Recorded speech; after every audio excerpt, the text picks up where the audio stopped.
Morning, everybody. It is the Mike Missanelli Show. How's everybody doing out there? It's a lovely Friday in the Delaware Valley, and the Eagles got a good win last night. I know, wins really aren't important in preseason, but that was a solid, entertaining game to watch. Preseason games normally aren't like that, but it was very entertaining. Here's what I saw. I saw the Eagles have a good spirit about them, man. They look like a very close team with exceptional camaraderie. That's a tribute to the coaching staff and the roster construction, getting the proper guys who can blend as a team, who are excited for everybody else on their team. And I didn't have Tanner McKee on my card looking as a focus last night, but Tanner McKee looked pretty good. Raves all over social media for Tanner McKee. He usually gets that, by the way, when he plays. And it's really interesting that Jalen Hurts doesn't get the accolades like that, but Tanner McKee gets him to the point where now it's like, oh, we got a commodity. Should we trade him for a second-round pick? Well, we'll cross that bridge when we come to it. But here's the problem: the couple areas that I was focused on last night. One was the defensive end rush, and I didn't see much from the backups. I didn't see much from Aziz Al-Jolari and Josh Uche. And then, of course, the cornerback battle, which did not play out very well at all. Dory Jackson did not look that great. He made a couple plays, but he pretty much backed off guys, and he got burned on some shorter patterns. And then Kelee Ringo, not looking good at all. So they still have a problem at corner opposite Quinyon Mitchell. Jihad Campbell, it was all over the place. A very active guy. He had a little bit of Ricky Council in him. All over the field. He got victimized a couple times. But I'll take that. He's very aggressive. He'll learn to play with a little more control. Tyler Steen surprisingly gets a start without his mates. And he did the first series, obviously, and he had a really good block on that first series. So they trusted Tyler Steen to get out there and play a little bit. That went okay. Jahan Dotson started and looked good. And, of course, the stars as the receivers, Johnny Wilson, Aeneas Smith, who caught a touchdown pass and a nice return. But the breakout star for me, Darius Cooper. And I listened to Adrian DeCecco talk about this guy. This guy is springy. I like him. He's going to make this team. He could be a really good weapon. He's a wide receiver weapon who I think can have the same impact as like a Darren Sproles type of guy. Because he gets loose, he's small, but he's quick, and he's fast, and he looks like he knows how to play football. So all good except for a couple of areas of focus that I had that didn't play out very well. So let's bring in our man Ray Dunn today. Ray, your impressions of what you saw last night with your Philadelphia Eagles. That's a great way to sum it up. All good except for the thing that really mattered. Yeah, well, it's the truth. Everything was great except for the thing that I wanted to see be good. And that's the one concern from today. I did not like the edge rushers either. I thought there was absolutely no push from two guys that have been in the league. This is not young guys figuring out how to get out there on the field. This is two guys fighting for their careers, fighting for the ability to become playmakers on a team that has Super Bowl aspirations. You didn't get much from Uche or Ojolari, which was disappointing. Nope. And then the cornerback battle. I mean, the winner of the night was the guy who didn't take the field. Corey Bennett ends up being the guy sitting there like, wow, first preseason game went great for me, and I didn't even have to step on the field. Yeah. It'll be interesting to hear what Vic Fangio says about that. I cannot wait for tomorrow. Yeah. I think it's tomorrow, 9:40. Yeah, 9:40 tomorrow. Tune in. I can't wait to hear what he has to say, because neither one of them showed, and it was a little bit of a difference between the two of them. Adoree Jackson looked a step slow. Kelee Ringo was playing more off and playing a little bit soft in his coverage, but I also think he overcommitted. Yeah, he looked confused a lot. So out there. They had two different concerns for me. Jackson is more the way he just a step slow, meaning is he not going to be able to keep up with guys? Has that been a problem for him before?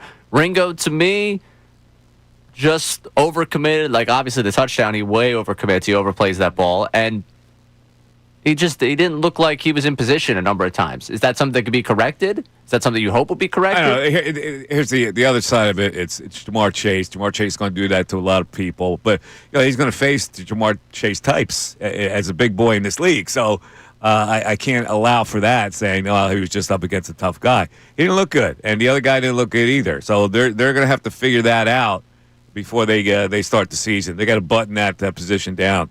And I hope to God that Nolan Smith and Jalix Hunt can play consistent football to get to the pick, because I'm not seeing much in the backup area. No, I think a lot of the answers we've gotten so far in training camp have been explained. Why are you playing Quinyon Mitchell to mirror the other team's top receiver? Well, that was answered last night because the other two don't look very good. Who do you like in that depth? Well, we got a lot of guys competing for depth, meaning you don't really like anyone right now beyond those first two edge rushers, and I think that was explained last night.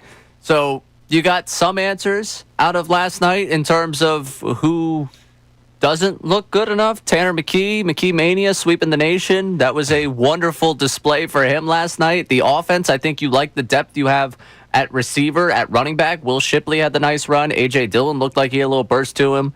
You mentioned Darius Cooper, who is now the darling. Kid, man. Yeah. I really do. I mean, he stretched out and made a catch over the middle. I go, man, that's good hands. Darius Cooper's got real Paul Burner Award winner written all over him. Like, he looks like he's going to be the camp darling the rest of the way. I think this is who the city's going to fall in love with. He was a dominant player at that level of football that he played at. I don't know if Paul Turner ever was, but I like Darius Cooper's going to make the team. He's got to make the team. I hope so. Yeah. I need him to change his number when he makes the team. Yeah, that 41 is not a receiver 41 number. is weird. It's almost like he's a running back coming out of the backfield. Right, or like he's a corner that got lost, that he thought the team was on defense, and he walked out on the field. I had the same impression with the numbers. Other impressions, Cindy Brown. Whew, still so wild, man. The kid is wild. I can't stand guys that play with, like, a recklessness, and he plays with a recklessness. I need a guy to play disciplined. I don't think he's a starting safety in this league. Now, Makuba's another guy that didn't take the field, but I feel like his stock improved without being on the field, assuming he could get onto the field. Also, doesn't hurt to say today that, Justin Simmons wants to pick up his phone and answer the phone call from here. I wouldn't be against it. I just don't know if you have enough of that safety room. I really don't. No, I think you're right about that. All right, so McKee mania. Listen, he gets the ball out of his hands quick. He makes decisive decisions. I think he's certainly a capable backup quarterback. Hopefully he won't have to play, but if he has to play a couple games, I guess he's good enough to win a couple of games for the Eagles.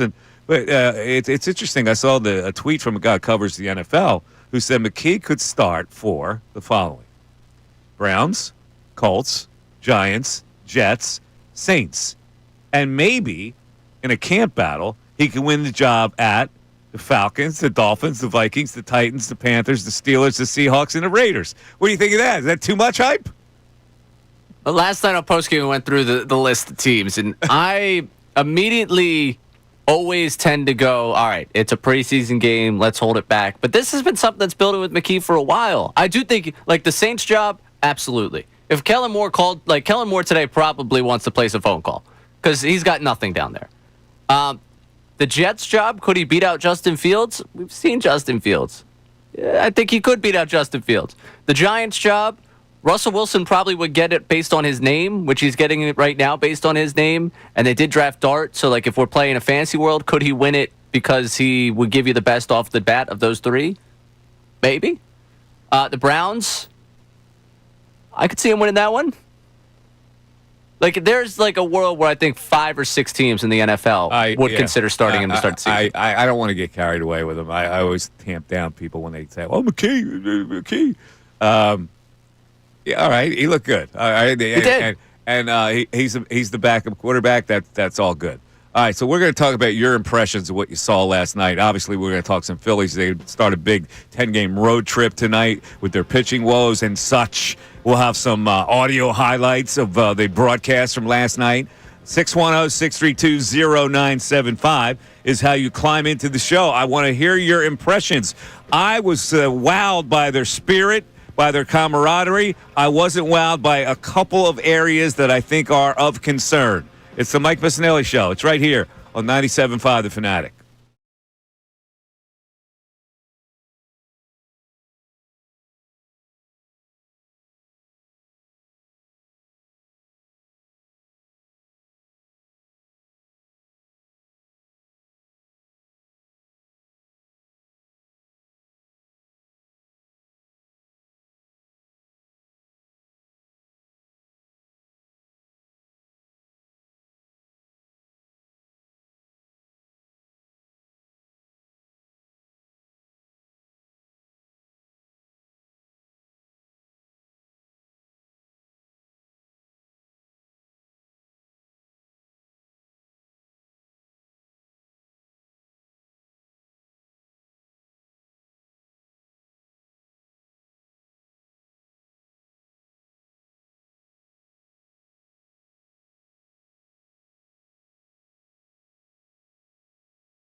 Darius Cooper, a 20-yard laser from Tanner McKee, who's got him in the end zone again.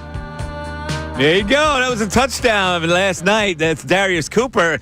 And actually, Tanner McKee was asked about that play, and he said Patullo kind of gave him the license. So let's hear Tanner. It's Tanner McKee 3, Ray. It was a concept with this individual route. JP's like, give him whatever you want. I'm like, if it's one-on-one, we're going to take a go ball. So great release, beat him over the top, made a great grab at the back and the end of the end zone. So it was good. It was good to see that, and just see like new guys make big plays and kind of have that. Because I feel like throughout practice you kind of have that chemistry and different things, but to see it in a game and see guys make big plays like that, it's a lot of fun and builds confidence for me as a quarterback to give them the ball, but also for the other guys that are on the sideline and the coaches. Just like, hey, these guys can make big plays. Not a great release. He wasn't talking about his release of the football. He was talking about the release of the receiver. So just to get that straight, he wasn't trying to be cocky.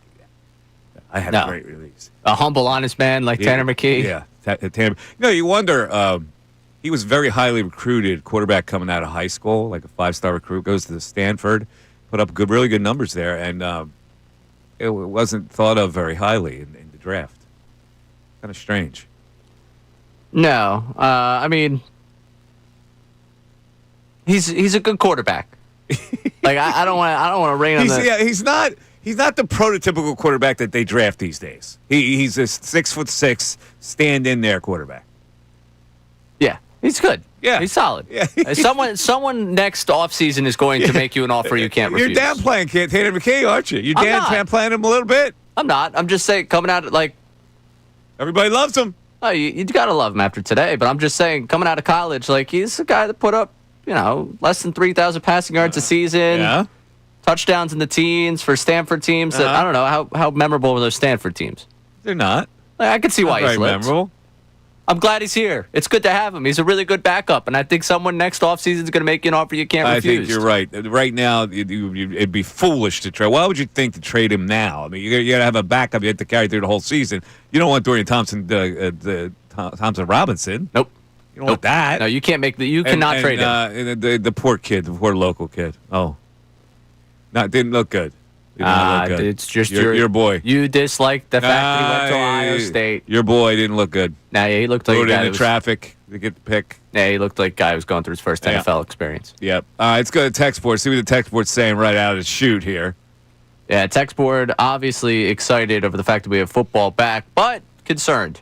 Jay from Abington, I know it's one preseason game, but the lack of pass rush, is it enough for Howie to look harder at Parsons or Hendrickson? Yeah, that's not going to happen.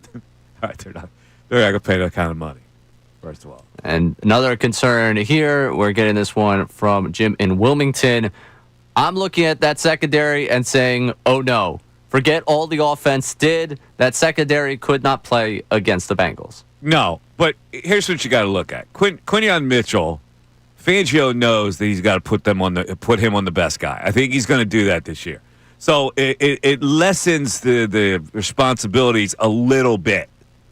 Like if you want to look at it that way, you got a stud who's going to carry most of the mail in that secondary, and the other guy has to just be good, not exceptional. What do you think last night did to where we're going to see Cooper DeJean play?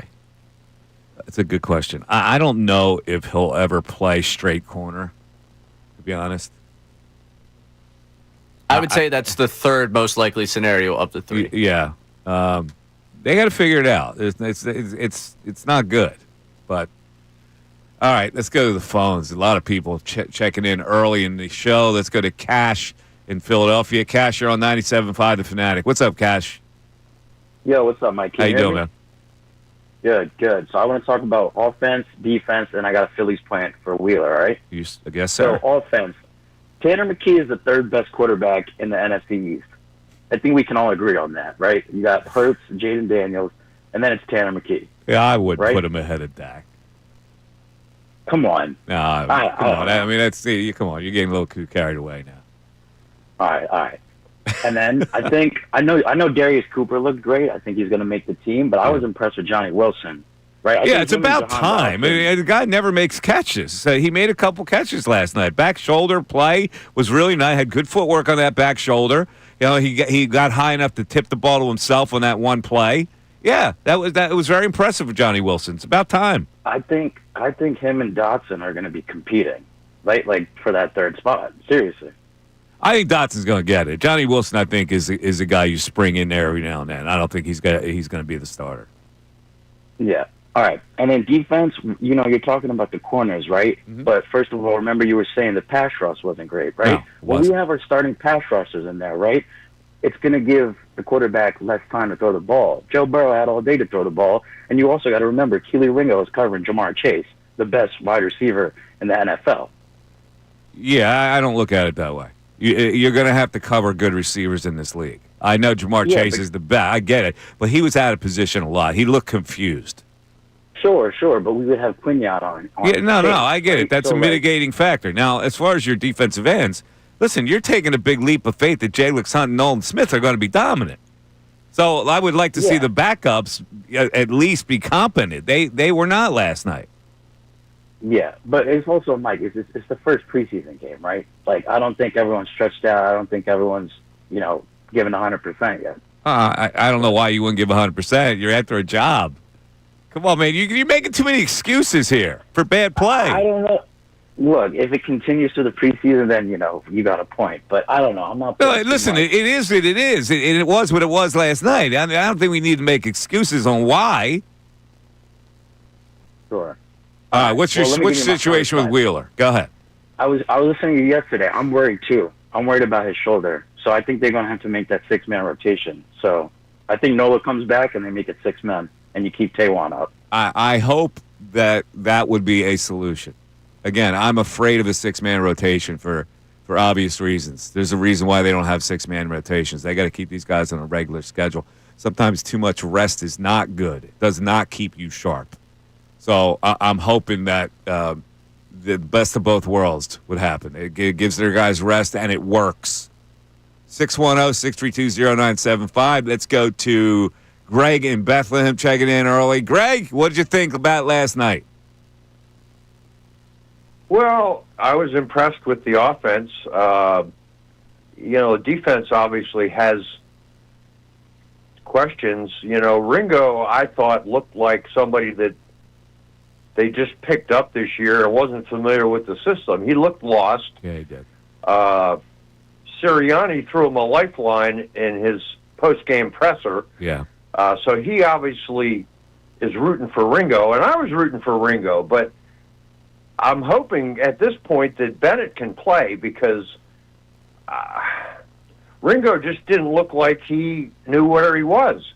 I agree. He seemed lost. I agree. He seemed lost. I wonder how often Vic curses under his breath that he doesn't see Darius Slay out there anymore.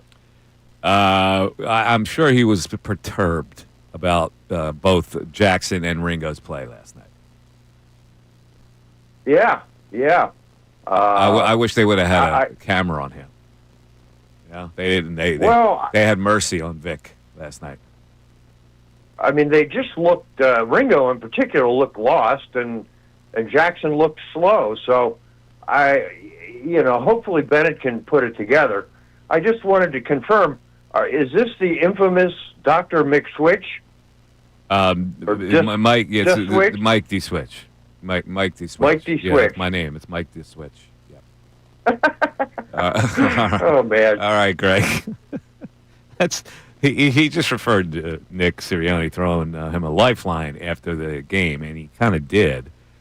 He gave him kind of a left-handed compliment. Nick Sirianni 5, Ray. I think Keely's done a nice job in practice to date, and he's made a lot of plays in practice. Today, we'd like to see those guys complete those outs on a lot of. I see them make a lot of those plays. Jamar Chase is one of the better receivers in the NFL. Just we got to make that tackle there in that situation, and stop that play for a 16-yard gain instead of it going out there. But he's done a lot of good things, and everything we evaluate everything, right? It's not just a one game deal. And I have no doubt that he'll look at the tape. We'll look at the tape, and he'll get better from that. Okay. Kid gloves. That's Nick Sirianni for didn't do his job. That's Nick Sirianni. That ain't Vic Fangio. 610-632-0975. 0975 is how you come in. What was your impression, and did the bad parts of that overshadow what we saw that was a lot good last night? Mike Missanelli Show continues. Now on 97.5 The Fanatic Sports Update. McKee Mania, I'm Ray Dunn with this Fanatic Sports Update. The Eagles won 34-27 in the preseason opener over the Cincinnati Bengals, and Tanner McKee was the star of the show. Played all the way into the third quarter. McKee going 20 for 25 with 2 touchdown passes. The Eagles brought back the tush-push in that game as well, as Tanner McKee finishing with a rushing touchdown to go with it. After the game, head coach Nick Sirianni was speaking about his backup quarterback's performance in the first game of the preseason. Played good. No, he did a lot of good things. Went to the right place with the football, was accurate, had really good operation, him and Kevin, a lot of communication, and yeah, he did a really nice job. So a lot good for the offense. On the defensive side of things, the question over who will be the second cornerback opposite of Quinyon Mitchell did not get answered last night. A tough go for Keely Ringo and Adoree Jackson. And at safety position, Sidney Brown, a couple of plays where he came firing down once again, just overcommitting a bit. So the secondary coming out a little bit of a concern following this game. Looking elsewhere in town, the Phillies about to open up a 10-game homestand. They're headed down to Texas for a 3-game set with the Rangers. This update is brought to you by Rapid Radios. Rapid Radios instant push-to-talk walkie-talkies with nationwide LTE coverage. For limited time, get 60% off and free UPS shipping at rapidradios.com. Use code RADIO for an extra 5% off. I'm Ray Dunn, your home for the best birds coverage, 97.5 The Fanatic.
Their defense stinks.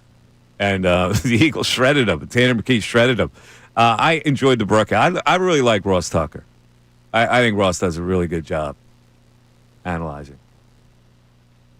Let's get some broadcast highlights in here before we go back to the phones and get to the text board. Let's get the first the first highlight of the game. Will the Thrill Shipley in the first quarter with the 38-yard burst, Ray? You got it? On first down, look out, here goes Shipley. Anybody remember the championship game? Down the right sideline, and Will Shipley is taking it all the way down to the Bengals 21. There you go. And, of course, that first touchdown, were they or were they not going to use the tush push with Tanner McKee and a backup offensive line? Did they do it? Yes, let's hear it. Fourth down and goal. The push is on. And into the end zone for the touchdown. The system works. Easy peasy with the tush push. Nobody can stop it. Doesn't matter who's in there. Ray Dunn could be the quarterback, plunging in there. I believe I could make it happen. Exactly. I do. All right, text board. More Eagles text. The text board's going crazy today. All right, we got David chiming in here saying, I actually thought Eli Ricks outplayed Keely Ringo. Yeah, he had a bad penalty, though. Ricks looked good, but you have to keep it in the context. Like, for everyone today that's making the excuse Ringo was going against Jamar Chase, I feel like that is the proper context for Ricks playing better than Ringo. So, yeah, Ricks got the backups. Yeah. So he got even competition Ringo got. Yeah, I wasn't that impressed with the other Ricks. Made one play, I thought he had a solid second half. Yeah. But overall, I think there's a long runway for him to have to clear to get himself into that conversation. What else? All right, we got Steve from Havertown. Tanner McKee, dog. Darius Cooper, dog. Jahad Campbell, dog. Ty Robinson, dog. McKee to Wilson is the new Foles to Jeffrey. Ringo, dog crap. Ricks, good route jumping skills, but bricks for hands. Ja'Cory Bennett, what is your plan for us, young man? Yeah, it's a problem. It's a glaring problem. There are two spots that I wanted to look at are problems.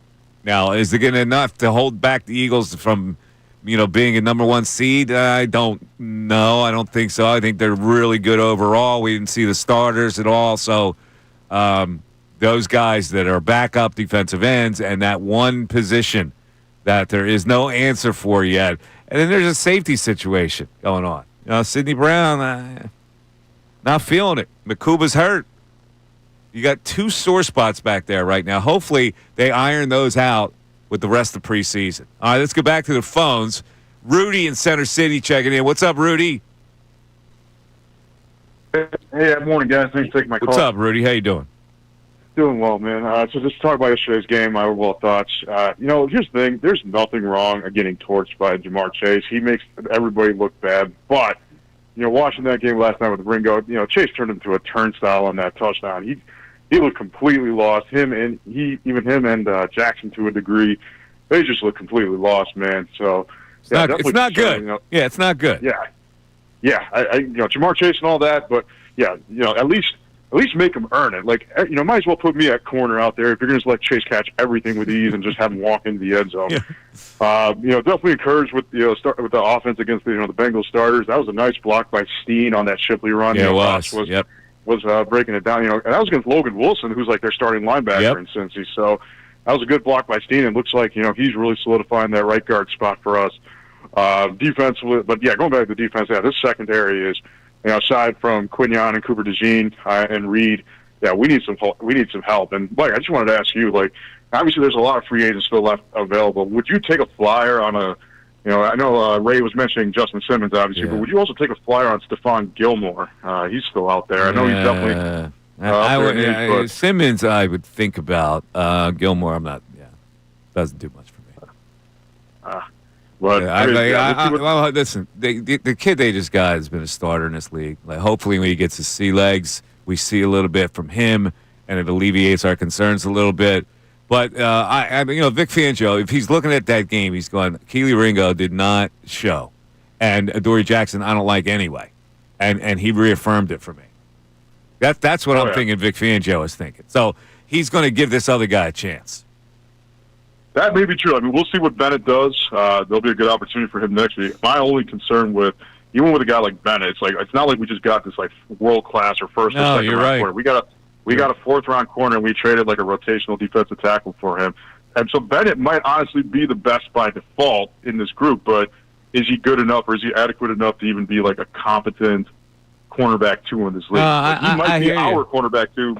But will he be? I hear you. I'm just not a fan of grabbing older guys. I've seen it before where they grab older guys and throw them in there. They don't have it anymore, and it hurts you. So, that's why I say I'll give these guys a shot before I would go elsewhere. Yeah, that's fair. That's fair enough. We'll see how that plays out these next couple of weeks. But overall, like I said, McKee, he did a lot of great things. He showed poise and everything. And like I said, see the offense, drive down the field. See the receivers, Cooper, Wilson, and Smith get involved. Very encouraging, especially against the Bengals defense. Totally is. Listen, Cooper, I was wowed by Cooper. I really was. He's got shiftiness. He's got a little spring, and I was surprised at how solid his hands were on that one play. Like, I didn't expect that at all. He snared that with fingertips there. He looked really good. He really did, and I keep thinking about. I heard Andrew DeCecco talk about it, and I'm going, yeah. And, everybody looks good. There's always a guy in practice that looks good. This guy has, for a guy who played at that smaller level to come in and play with abandon the way he did was impressive. 610-632-0975. What were your impressions of last night? Are you overly concerned with the secondary and the safety spots and defensive end? Who gets the pass rush? Mike Missanelli Show continues. Philly fan.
All right, 1041, Mike Missanelli Show, 610-632-0975. Text or telephone call. Listening to the broadcast last night, first of all, very little entertaining sideline interview. Lane Johnson, who's got the beard growing nice. And in the background, a photo bomb with an Uncrustable with Landon Dickerson. I've never had an Uncrustable. You give that a thumbs up? Really? Yeah, I never had one. Yeah, it's not bad. Apparently, NFL players are obsessed with them. Oh, really? Yeah. Is that the thing? Athletes, I guess. I guess it's the little energy boost. It's an easy eat. Yeah. I mean, it's good. It's a solid item. Wait, is it just peanut butter and jelly? Yeah, just locked up and, in the little... And no crust. Yeah. The self-explanatory. They've been locked up in the little bread without the crust. Yeah, it's pretty good. Why do people hate crust? I don't know. I'm pro-crust. Yeah. I mean, they hate them on the bread and they hate them on the pizza. You know, like I ever see a pizza, like people at a table, pizza restaurant, they destroy a pizza, but like there's like 8 pieces of crust laying around. Drives me nuts. They eat the crust. I go through the pizza to get to the crust. I know. I'm a crustman. The crust is top tier. Yeah, I probably agree. my favorite part of the pizza. I mean, it's the dough that makes the pizza, right? Yeah. You got to have that good yeasty taste to it. It cleans, it's everything's good, but once you get to the crust, you've enjoyed the flavor of it. It's like the nice finish to the palate. Let's hear some broadcast highlights here. We'll go down the list. Second quarter is where Nia Smith had a big one. He had the 6-yard touchdown and the big punt return. Let's hear first the touchdown and Nia Smith. 3rd and goal now. A passing situation for McKee. Firing. Got it. Touchdown. Right in the middle of the field, Nia Smith on the post for a 6-yard touchdown and the lead before halftime. That, of course, is Scott Graham with the call. Smooth Scotty. And then a little later in the quarter, Nia Smith with the punt return. And this is why he's going to make the team, because of this. He hadn't really flashed as a receiver. That was a nice touchdown pass that he snared. But this is really where Nia Smith can flash. Smith back on his heels as he made that catch. Trying to get a block on the outside. Look out. Across the 50.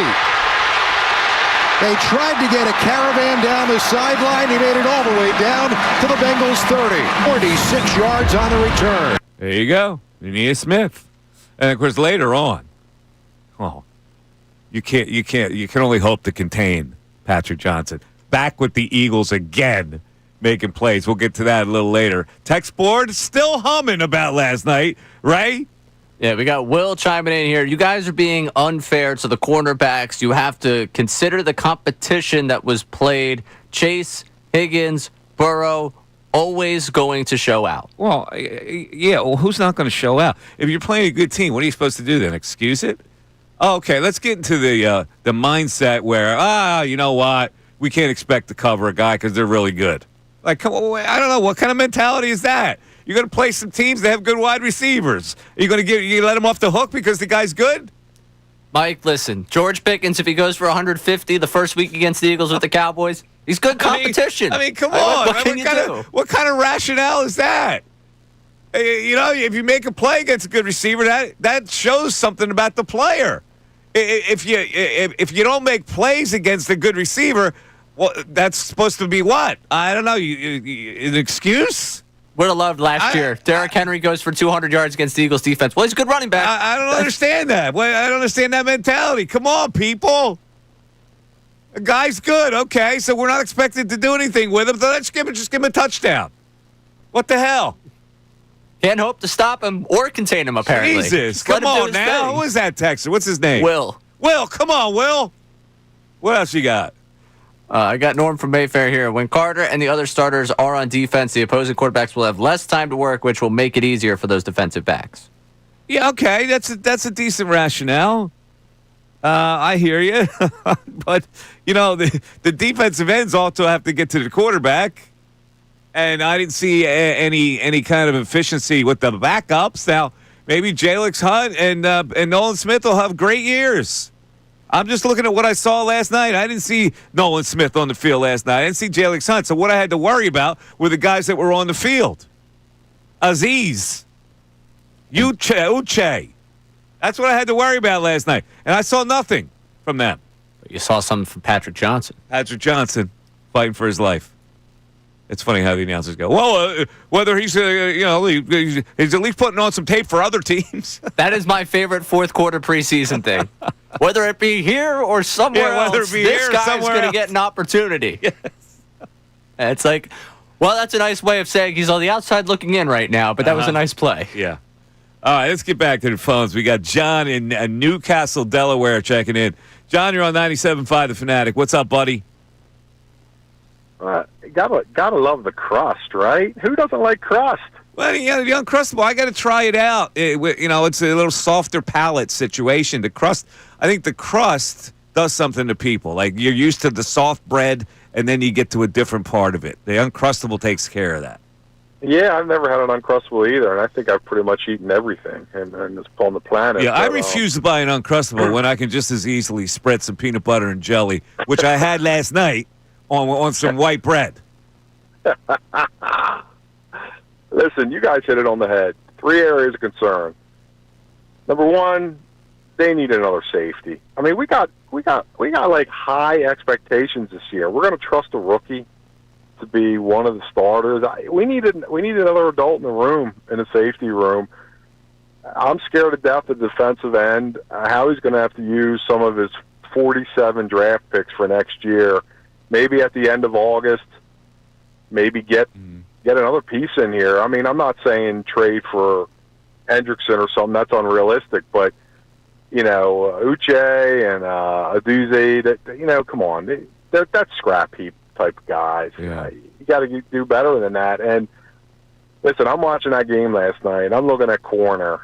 And I just had visions of Quinyon Mitchell following CD all over the field on opening night, and George Pickens going for about 12 and $1.80. Yeah, it's not and good. And that's, come on, man, corner. I mean, that is. I can't wait to hear Vic tomorrow because Vic doesn't hide how he feels. Exactly. In a press conference, and the reality is, they can probably get by in the safety room.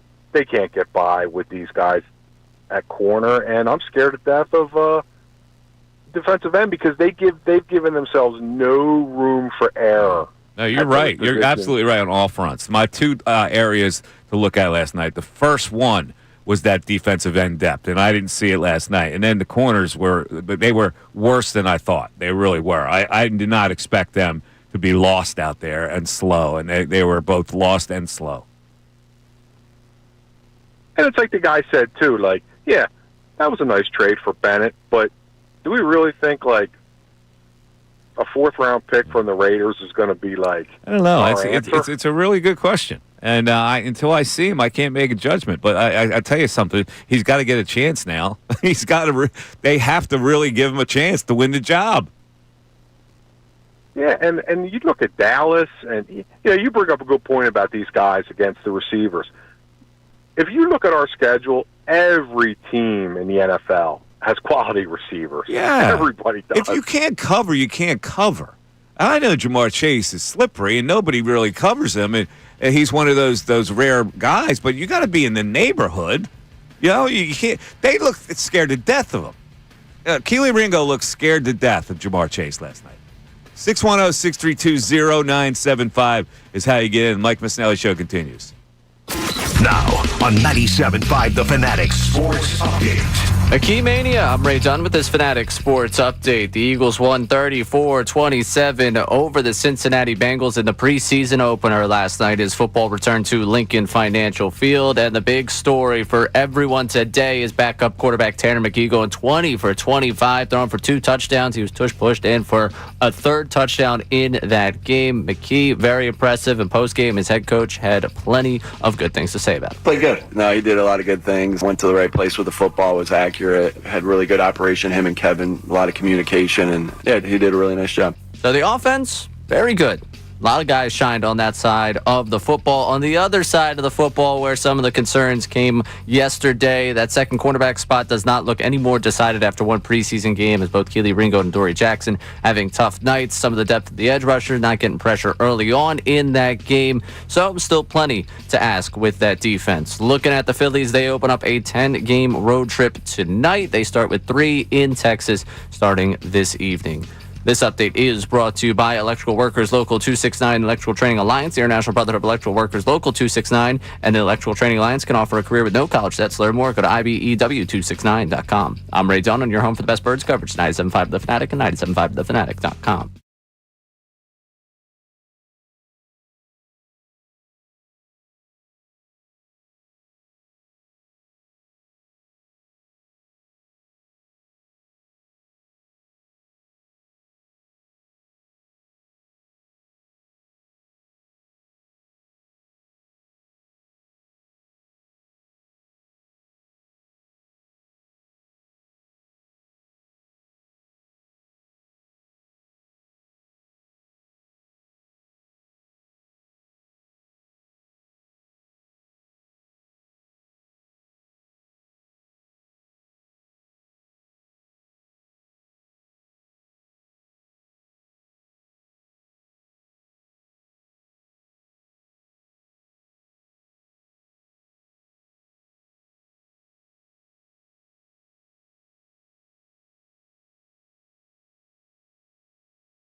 Today, I'm Mike the Switch. As we talk about the Eagles and their victory last night, dominant victory, really. They couldn't be stopped. The Cincinnati Bengals defense.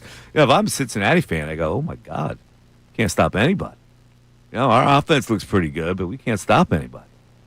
It's deja vu all over again. It is for them. Yeah. I mean, if I was doing sports talk in Cincinnati today, I'd be, that's great that Jamar Chase beat the Eagles twos. That defense, we had 9 of the 11 starters out there, and you couldn't stop Tanner McKee? Yeah. I will say that Schmo Burrow looks pretty good. Schmo Burrow, not so bad. Schmo Burrow had it down. Schmo Burrow. Yeah, he was slinging it. I'll say it. I think teams also game plan for Schmo Burrow. I know Jamar Chase and I might disagree on that whole thing, but I would game plan to play against Joe Burrow. What's really funny? Like when Tanner McKee plays, the populace can't wait to praise him. And yet they're much more reserved on praising Jalen. The low leverage. Do you feel that? What is that? What's that phenomenon? Low leverage, man.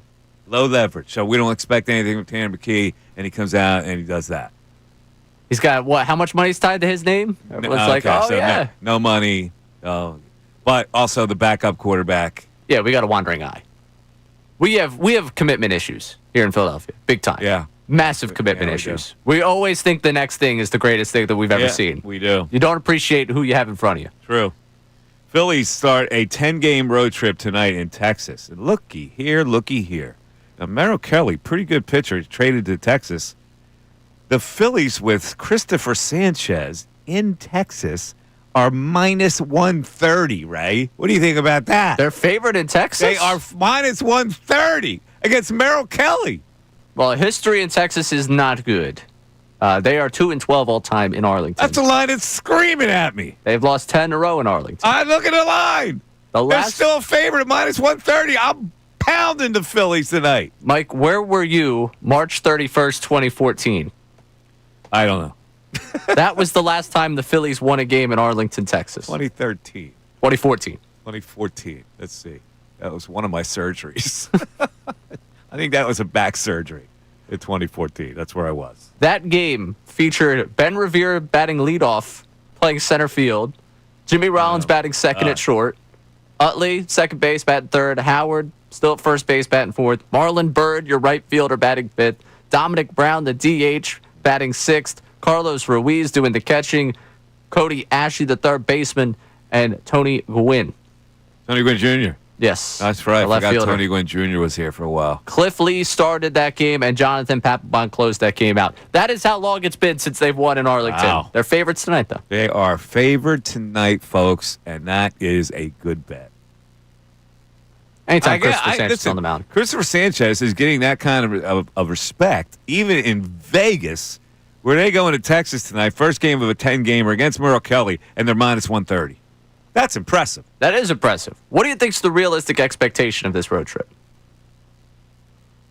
5-5. So split it? 6-4 at best. So having 4 against the they got Nationals. Washington. Yeah, I have to refigure that. And Mackenzie Gore has been bad last couple starts. They stink. And they should win 3 or 4 from the Nationals. They should win 1 of 3 for this series. What's the next series? Cincinnati. Well, the Reds are hungry. So even if I allow for they go 2-4 in the first 6, then 3 more, that's 5-5.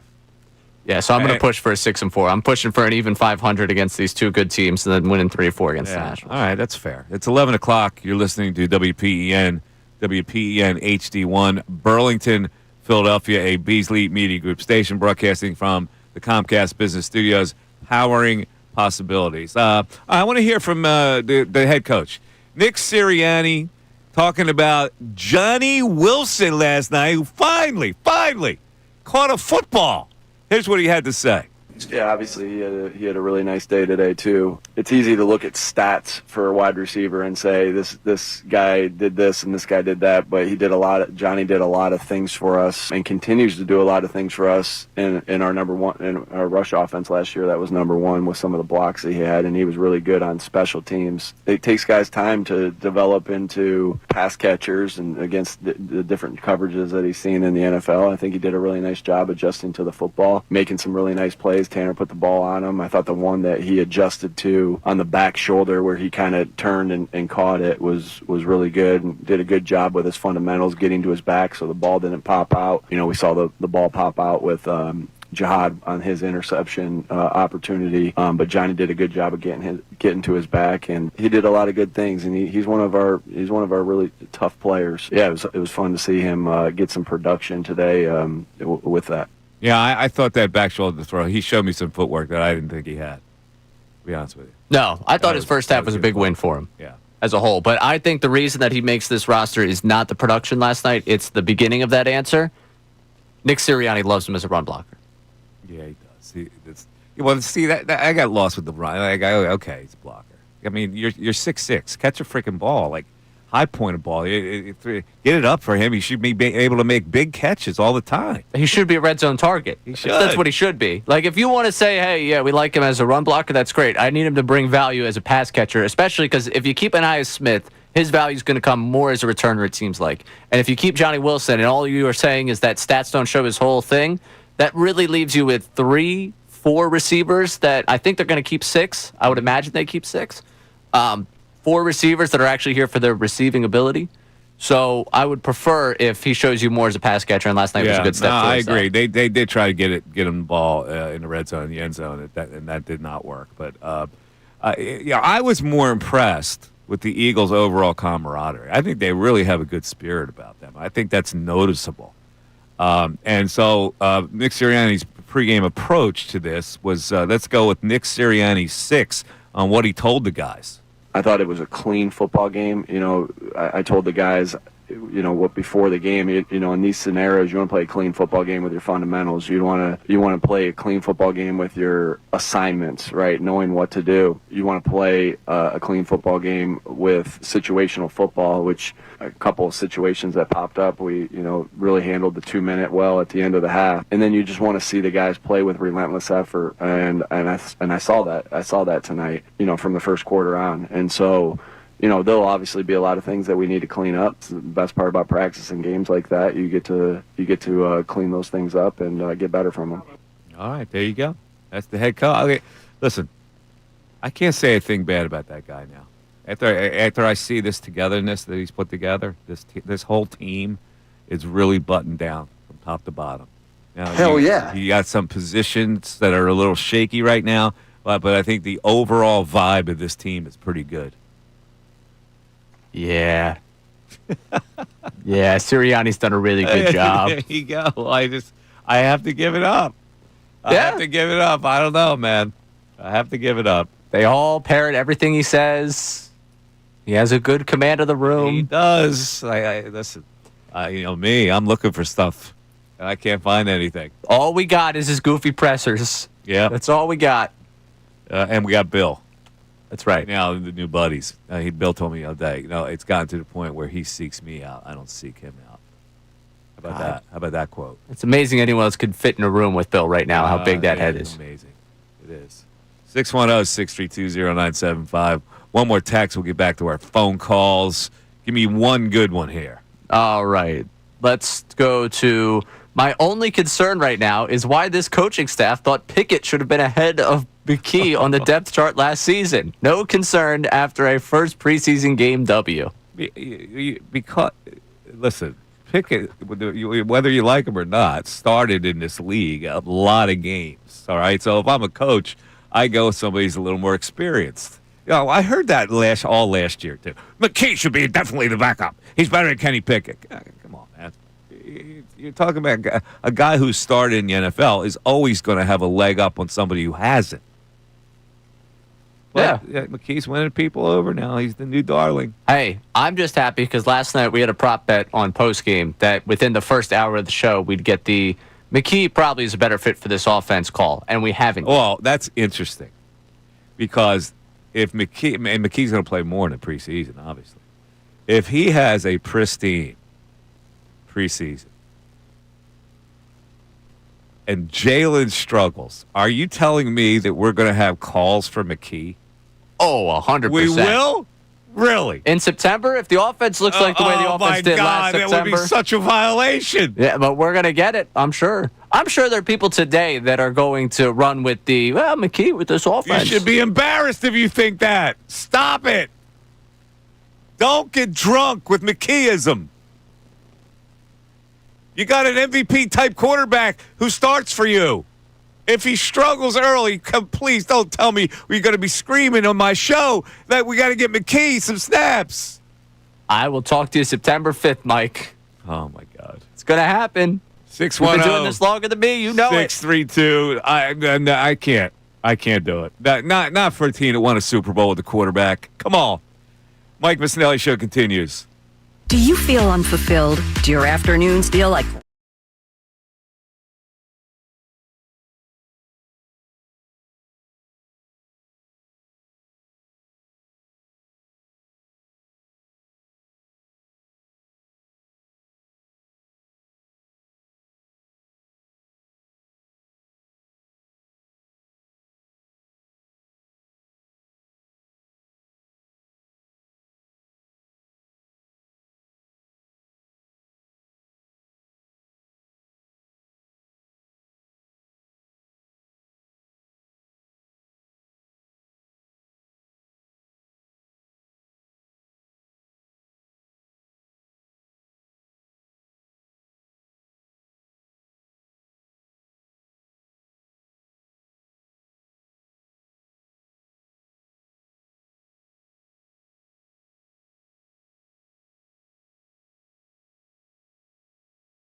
(11:10) Mike Missanelli Show, 97.5 The Fanatic.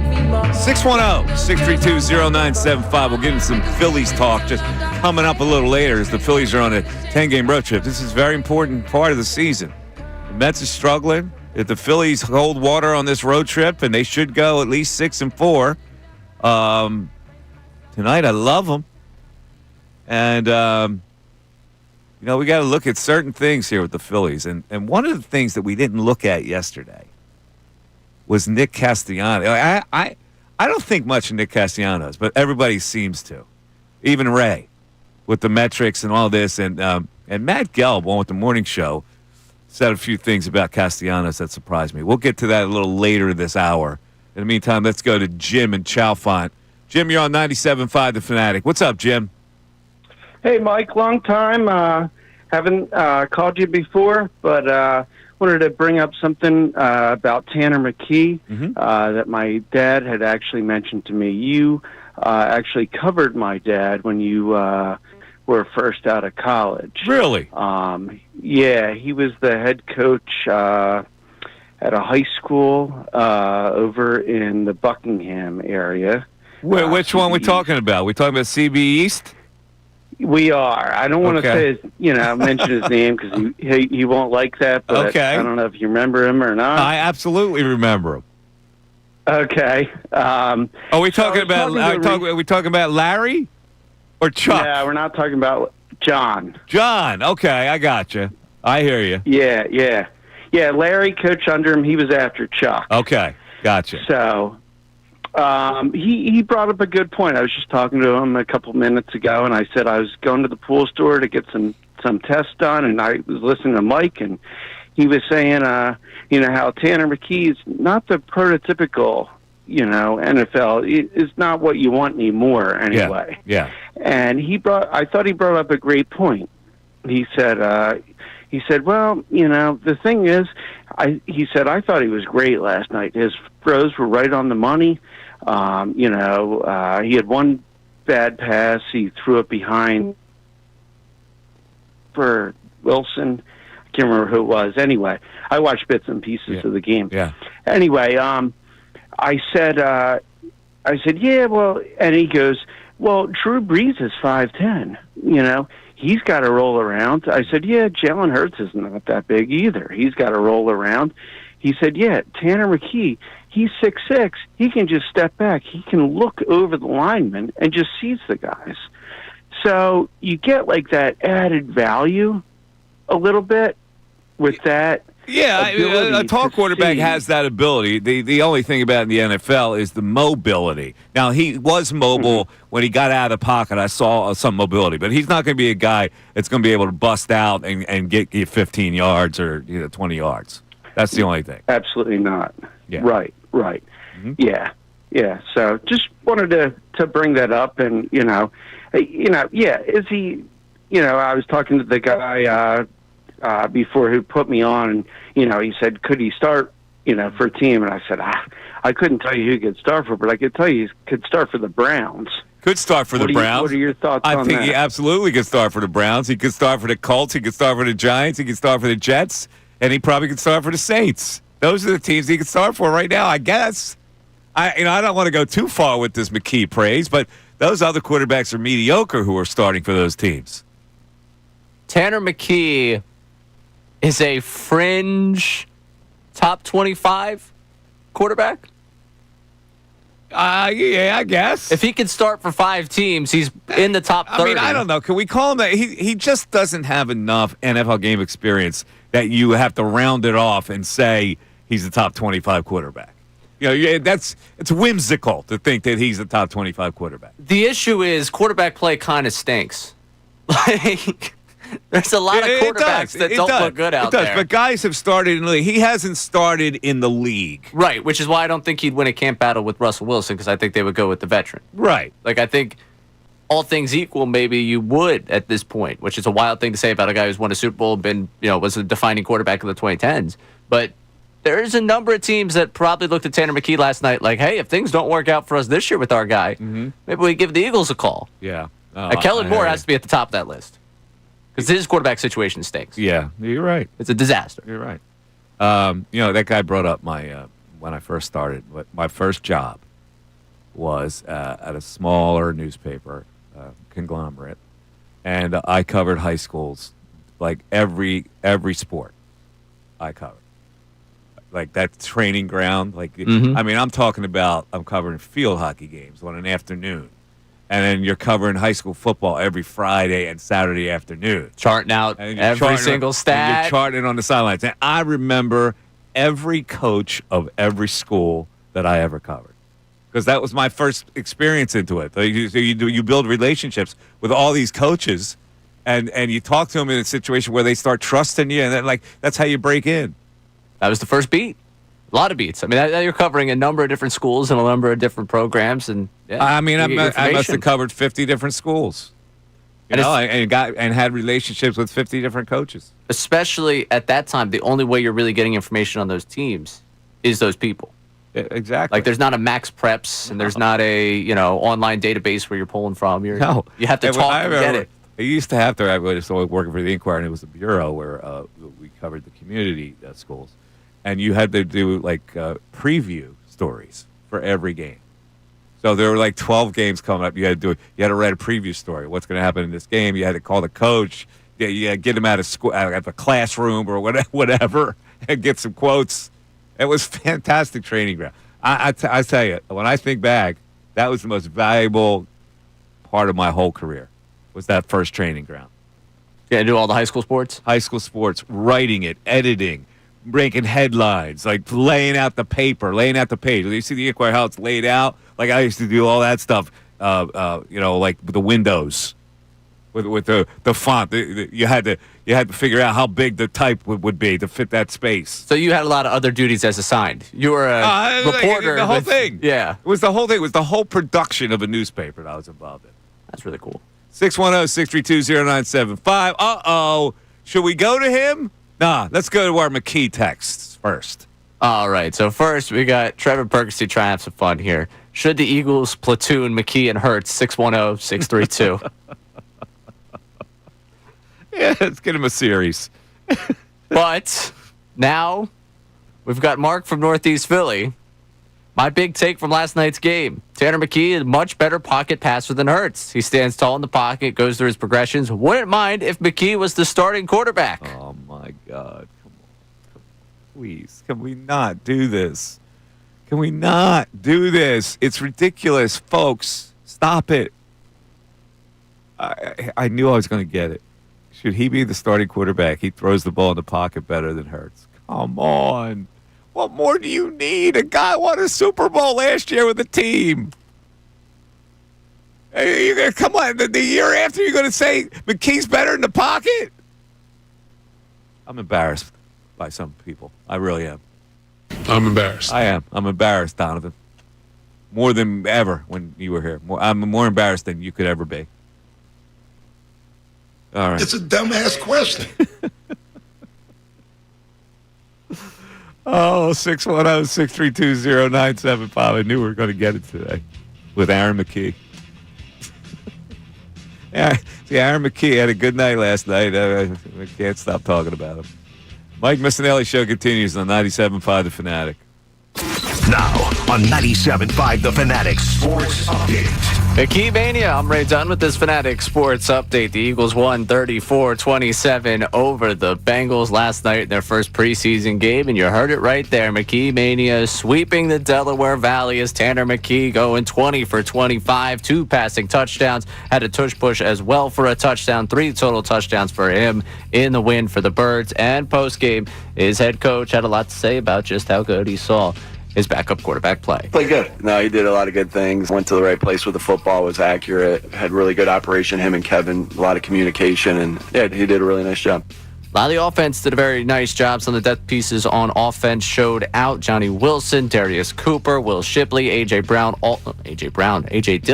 Brown was just standing on the sideline. A.J. Dillon, however, did have a nice game.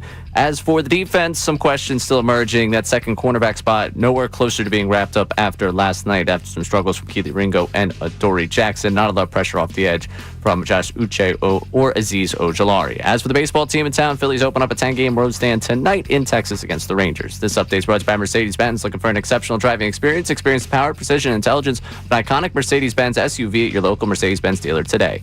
I'm Ray Dunn in your home for the best Birds coverage, 97.5 The Fanatic, 97.5thefanatic.com.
Missanelli Show, 97.5 The Fanatic. By the way, a little later in the show, we're going to talk to a guy named Mike Morak, who is the director of the Rump Classic. Ray, you're very familiar with this Rump Classic. It started many years ago, and it featured a lot of famous players who would play in this. Give me a description of what the Rump Classic is. Yeah, so the Rump from Thursday to Monday. This year is happening at Drexel University. The last couple of years it's been at Philadelphia Community College. It's in memory of Daniel Rump, who passed away playing basketball. He had heart failure on the court. I always forget the exact heart condition as it's called, but what it started as was the foundation wanted to get defibrillators into gyms because there was not one where he was there. So they started this foundation. They've started the Classic now. It's in its 20th year running, and it is one of the premier events, basketball events, off-season events that gets pros in, guys who are playing overseas, local guys. And it's just a really cool event to see these guys basically play pickup against one another. Jordan Hall, who's had some time with the Spurs, who's bounced around the G League as well. Last night went for 50 at Drexel, which was pretty cool. But the names they've gotten in there before, James Harden stopped by, Jason Tatum. The joke is always you never know who's going to walk through the door at the Rump. Yeah, it's pretty amazing that it lures players to play for this cause. They don't get compensated, right? No, they're there, goodness of their heart, to be there to support the foundation, to basically put on a show for people, and it's a nice way for people to get a chance to be up close and personal with some stars. Maxey was there a couple years ago. He put on a nice show.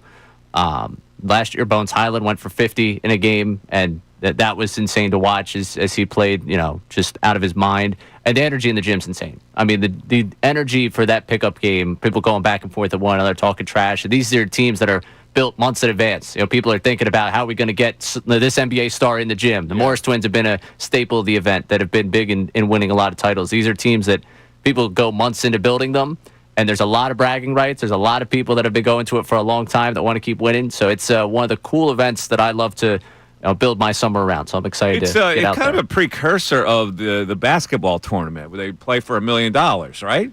I mean, yeah, in this one you're playing for bragging rights, not playing for $1 million. You're not playing for anything, but the TBT came up with this idea, and now it's larger than life. And then this Rump Classic was like one of the originators of that type of forum. Yeah, like it's Drew League, like those types of leagues where you're going to get pro-am action. And it's really, really fun to go out there. I'm going to be out Sunday and Monday there. We're going to have Mike Morak, the director of it, coming on in the 1 o'clock hour. 610-632-0975. We have text reacting to Tanner text now.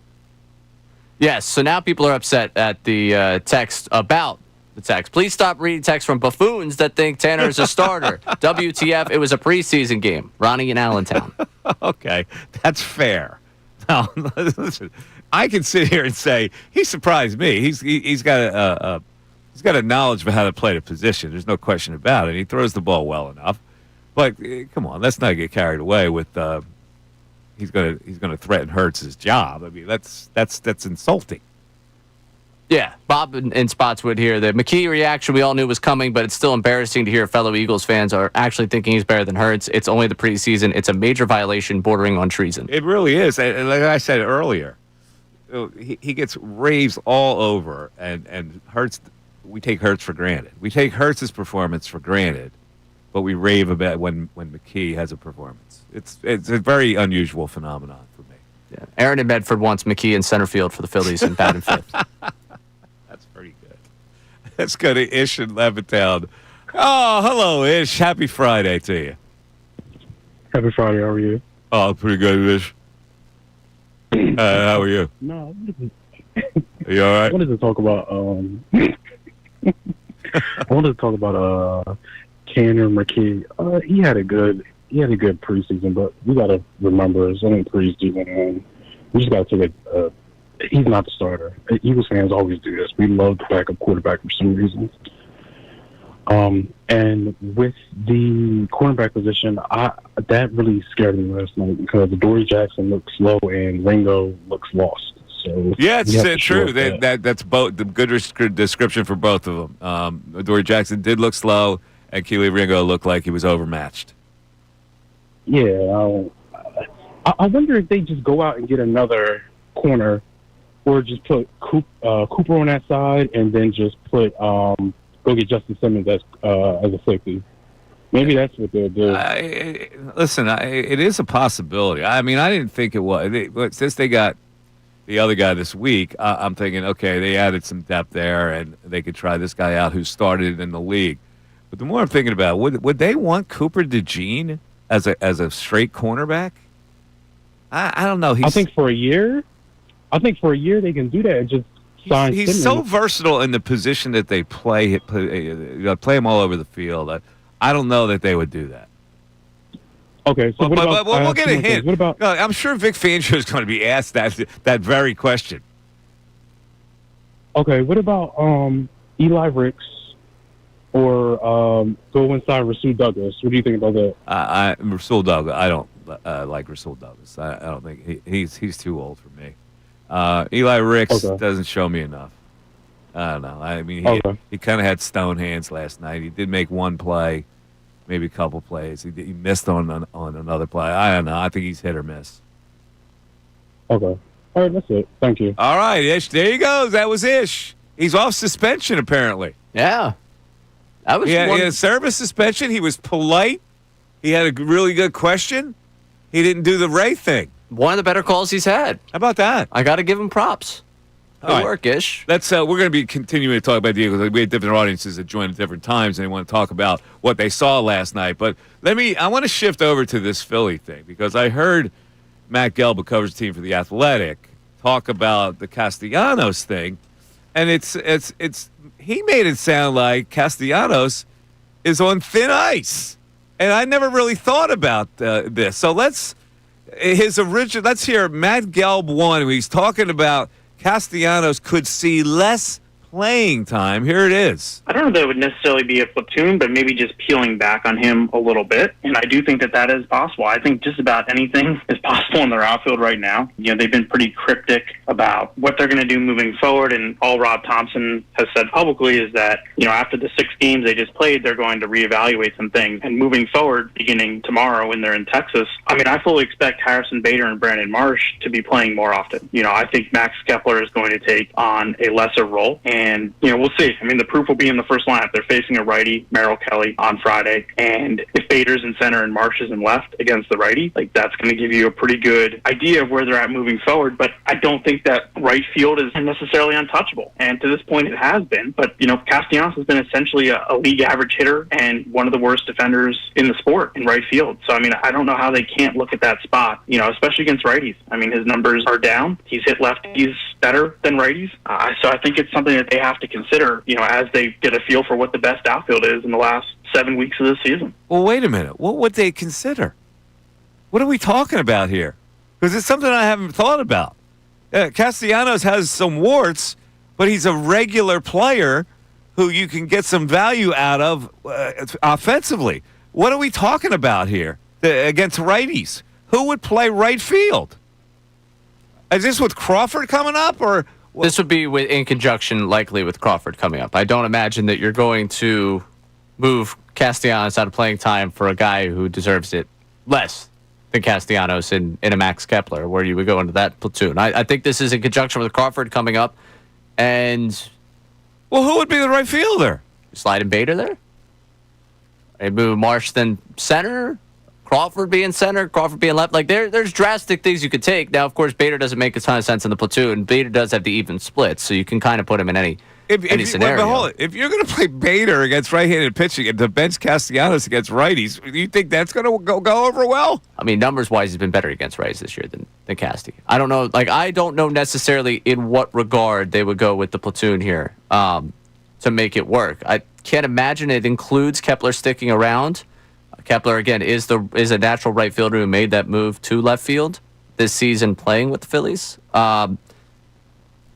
There's a lot that they could consider. I don't necessarily see them doing this because I don't know how Castellanos takes to it. Well, let's hear Gelb's opinion on that, and that was the second thing he said. Matt Gelb, too. It's going to depend on what the team wants. Does the team want what's maybe best for the team or what's best for Nick Castellanos? And I think that that's a bigger conversation they have to have, because you're right. I mean, I don't know how it would be received. Oh, I'm not I'm trying to figure out how they would be better.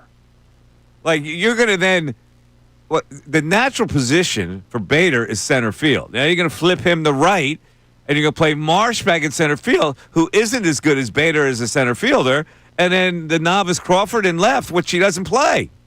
Like how is that better for the Phillies? Oh, Crawford's played left down there. I mean, he really isn't a left fielder, though, is he? I mean, I think they think more of him as a left fielder than center fielder. Really? Which is why we keep hearing about him coming up in left field instead of him coming up in center. Oh, so you would be okay with Bader in right against righties because he hits righties, Marsh in center, and Crawford in left against right-handed pitching. Well, that's the thing. I don't have a logical right fielder that's not Castellanos. That's what I mean. I don't know that you mess things up that way. I'm open to considering what different possibilities you can go through with this outfield, but ultimately, I don't know where. Like Bader this season, I was pulling it up right here, has played very little, 5 games in right field. So he hasn't played a ton of right field. Marsh in right, I guess, would be the logical. Like maybe that's the platoon mate because when you think bat wise. But what is Marsh as a right fielder defensively? I mean, it's hard to get worse than the range from Castellanos, just metrically. But arm-wise, where's the difference between the two of them? This would open up, like, there's a word where you go Crawford in left, Bader in center, and then the right field platoon. You got to show me these numbers that show that Castellanos stinks at right field. I mean, it's just his outs above average. Every time I see, it seems like he's able to catch balls that go out that way. I've never once said, boy, he's horrendous out there. Like he makes some sliding catches. He gets to the line okay. Where are these metrics that say he should have gotten the X number of balls that he didn't get to? It's his outs above average, which is outs above average. Explain that. Explain that to me. It's basically comparing you and the balls you get to versus what an average fielder your position would be. Okay. And what's that say? And that says that he's the worst in right field. It says that he's the worst in right field in baseball? Yeah. He's the worst. Yeah. That's interesting. Yeah. It really is, because I look at him, I go, he doesn't kill you. I don't, maybe that's yeah, no. He's in the first percentile of outs above. It's -10 when it comes to outs above average. All right. Yeah, I'm not in favor of messing up multiple positions. I'm really not. I think you got to bite the bullet with Castellanos in right, and then you solve this center field, left field platoon situation right quick.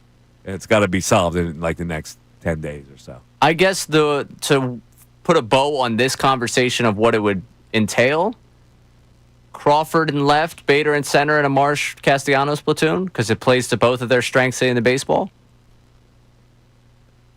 Okay.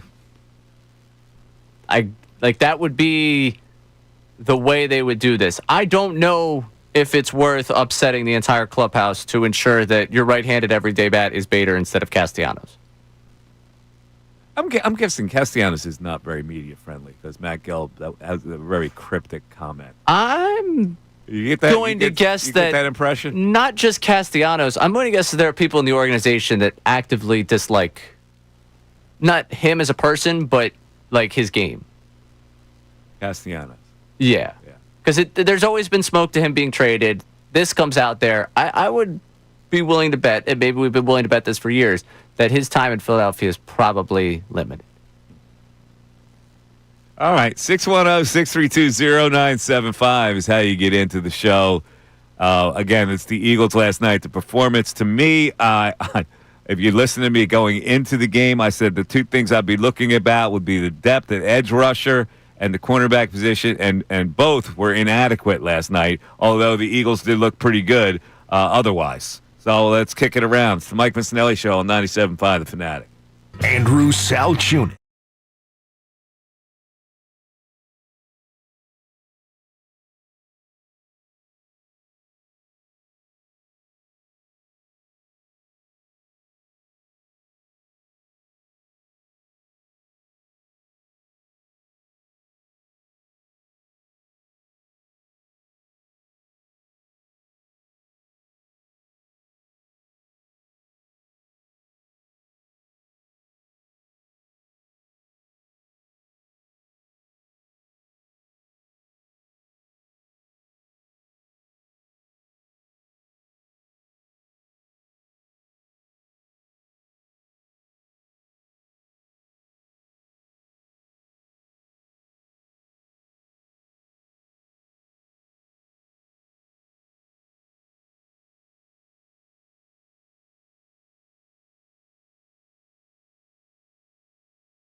11:43, Mike Missanelli Show. We're getting close to lunchtime. I have nothing to eat for lunch. And now I got this Uncrustable thing in my brain. I've never had an Uncrustable. Now I'm on their website. I think there might be somebody around here that goes out and gets us a box of Uncrustables, right? Could be somebody either drop it off a kind soul or somebody in-house. I mean, that'd be very nice. Very nice to someone. You think Vito would help a brother out? We DoorDash it? Uncrustable. Could we get it delivered? All right, first of all, are these... I don't have any experience with this, right? Mm-hmm. Are these frozen? Yeah, you can take them right out of the freezer. Oh, they're frozen. Yeah. Okay, so they have to be stored in the freezer. Yeah. Okay. So here we go. Peanut butter and grape jelly. I'm in. That's usually what I do with the peanut butter jelly sandwich. I use two types of jelly or jam. I go jam, not jelly. Strawberry and grape. Now, you can also get the peanut butter and honey. The peanut butter and raspberry. That might be all right. Peanut butter and strawberry. That would be my go-to with the grape jelly. And chocolate-flavored hazelnut spread. Are you into that? Chocolate-filled hazelnut spread. Chocolate-flavored hazelnut spread. Oh, yeah. I'd probably get down with that. You're into that. It's like a Nutella. Yeah. You like that? You anti-Nutella? I'm really good for Nutella. Why not? I don't know. I never, it doesn't bring me to the table. Now, here's the question I have for you. Because this is a Smucker's product. Right. How come Smucker's is the Rolls Royce of jellies and jams, whereas in peanut butter, you can take any peanut butter. There's like 5 different brands of peanut butter that you can choose. But if you want the legitimate jam, you got to go Smucker's and not the Bobo store kind. This is a big question for those that enjoy the jelly and jam. Uh-huh. Because I've never been one for the jelly and the jam. Oh, you haven't? No.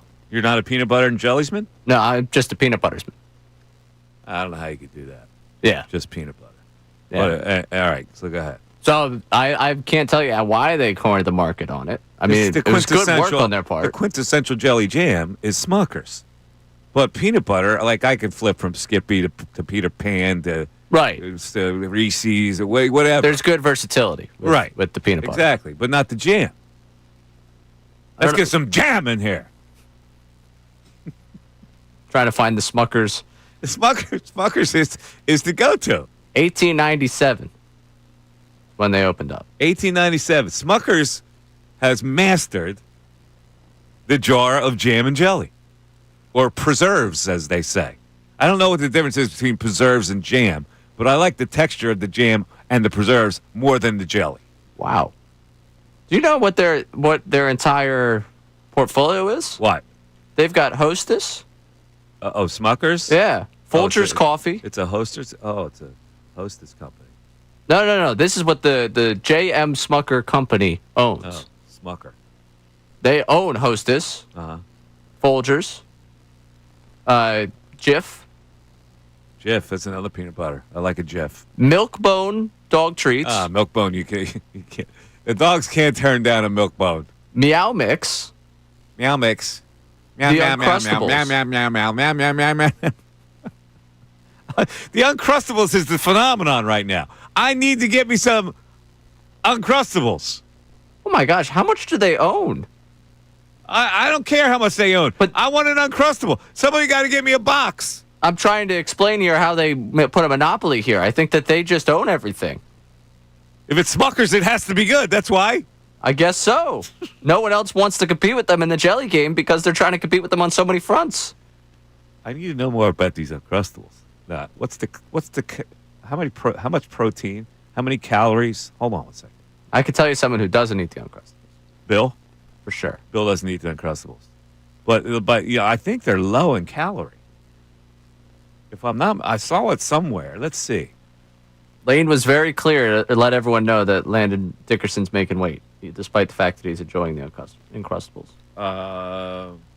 What is the nutrition information? Here we go. Nutrition information for Uncrustables.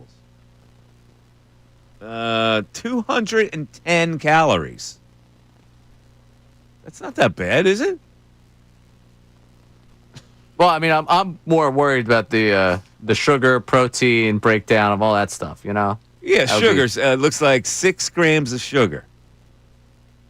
Is that a lot? I'm not someone that's done the deep dive on my health. Somebody got to do me a solid here. I'm just asking for it like that. Do we ask for anything here? No. Does this show ask for anything? No. Outside, we don't freaking ask for a promo. You know, we don't even ask for that. The afternoon show has cornered the market on all the promos. Can we at least get an Uncrustable in this piece? My God. Can Mike the Switch go out and give me some Uncrustables? Or Phil E? Come on, where are you guys when I need you? 610-632-0975. Back after this. Now on 97.5 The Fanatic Sports Update. McKee Mania, I'm Ray Dunn with this Fanatic Sports Update. The Eagles won 34-27 over the Bengals last night, their first preseason game. Tanner McKee, the star in the game, going 20 for 25, throwing for 2 touchdowns. There was a tush push in there that got him a 3rd touchdown. And after the game, Nick Sirianni spoke highly of his backup quarterback. Played good. No, he did a lot of good things. Went to the right place with the football, was accurate, had really good operation, him and Kevin, a lot of communication, and yeah, he did a really nice job. That was the good. The offense looked really good in the game. The bad, the secondary right now still very undecided after one game. It did not look great for that second cornerback battle. A lot of people talking about what the Eagles may do there following that game. Edge rush, not a ton in that game, but overall the Eagles get a win and look pretty good at doing it in the first preseason game. Elsewhere in Philadelphia sports, the Phillies tonight kick off a 10-game road trip. It starts with a 3-game set in Texas tonight. It'll go through Cincinnati and D.C. So the Phillies started the road trip tonight against the Rangers. This update brought to you by Mercedes-Benz. Looking for an exceptional driving experience? Experience power, precision, and intelligence of an iconic Mercedes-Benz SUV at your local Mercedes-Benz dealer today. I'm Ray Dunn on your home for the best birds coverage, 97.5 The Fanatic, 97.5thefanatic.com.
11:54, Mike Missanelli Show. All right, so Eagles impressions last night. End rushers, cornerback battle, John Campbell flashed a little bit, a little wild, needs to tame it down a little bit. Had an interception in his hand, should have tucked that away, didn't survive the ground. Tyler Steen with a starting gig and a nice block on the big Shipley run. Jahan Dotson with the starting role last night, looking confident catching footballs. Johnny Wilson, Aeneas Smith, and my guy, Darius Cooper. I love him. I'm waiting until he changes his number before I get you the jersey. I know, the number's no good. 41? No, they'll change that. That's like a Darren Sproles number. What was Darren Sproles? 43? Mm-hmm. Yeah, he's in that. He reminded me of Darren Sproles. The size, the whole bit. But he's good, man. Oh, he was good. He flashed. He had a couple of really good plays. FCS player. Tarleton State. Where is that? Texas? Field fact on that one, yes. Is it in Texas? Yes, it is. Tarleton State? Stephenville, Texas. Stephenville, Texas. How about that?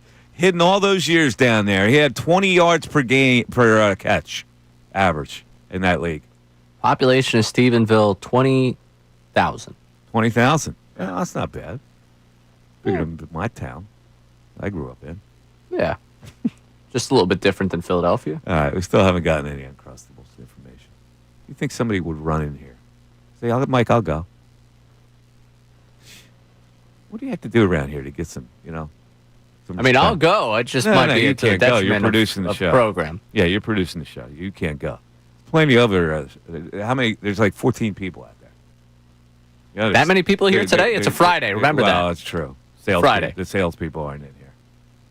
They don't work on Fridays. But there's enough people out there. What? It's your lunch break. Go to the store for us. Some Uncrustables. You get an Uncrustable too. We all get Uncrustables. Got somebody who's going to give us some information on the Smuckers company? I guess so. Mark in Eagleville. Mark, you're on 97.5 The Fanatic. What's up, Mark? Gentlemen, love your show. Yeah, a lot of your contemporaries don't understand. You've got to be interesting but entertaining. You two are completely entertaining. Real quick background. First of all, Mike, I loved your comment about the fact that this team is really gelling. 20 years ago, we would have been afraid of how loose and happy they are. Right now, we couldn't be any more excited. Yeah, they look really tight. They look like a tight unit that likes each other. The coaching staff gets along. It's a nice, tight ship. And that's an intangible you cannot buy. It's either there or it's not. Real quickly, Ray Dunn said something that created my interest to call in. You said that, Ray, that Smuckers owned everything. I'm a former executive with P&G, Procter & Gamble, and in 2002 we got out of the food business. We sold all of those 100-year-old brands to Smuckers, and that converted Smuckers from a $2 billion company to today an $11 billion company. So from the food standpoint, Ray, you're right. They own all the food. Ah, so Procter & Gamble does what? The detergents? They do. They do cleaning and personal care, what's called Hobbit, health and beauty aids. So they have the shampoos, the Crest toothpaste, which I used to manage, Tide, the detergent. They got out of Folgers. They got it to Duncan Hines. They sold that to Smuckers, which created a giant company in Smuckers. Oh, so Smuckers was once a small family company. That's exactly. You were talking about they knew how to do preserves and jams. That's all they did. They grew up, and then Procter & Gamble funded the acquisition. We loaned them the money to buy our products, and then they paid it back with a huge residual. Both companies are flourishing. Wow, that's a good story. That's a good corporate story. Corporations make America. Right? Ray has a question for you. That's it, brother. Go ahead, Ray. Sure. Ask him a question. Yeah, Mark, I'm just curious. How difficult is it to get that fifth dentist to recommend Crest? It's always 4 out of 5. That fifth guy is a Dallas fan. And that's the problem. The fifth guy ate too much Smucker's jam.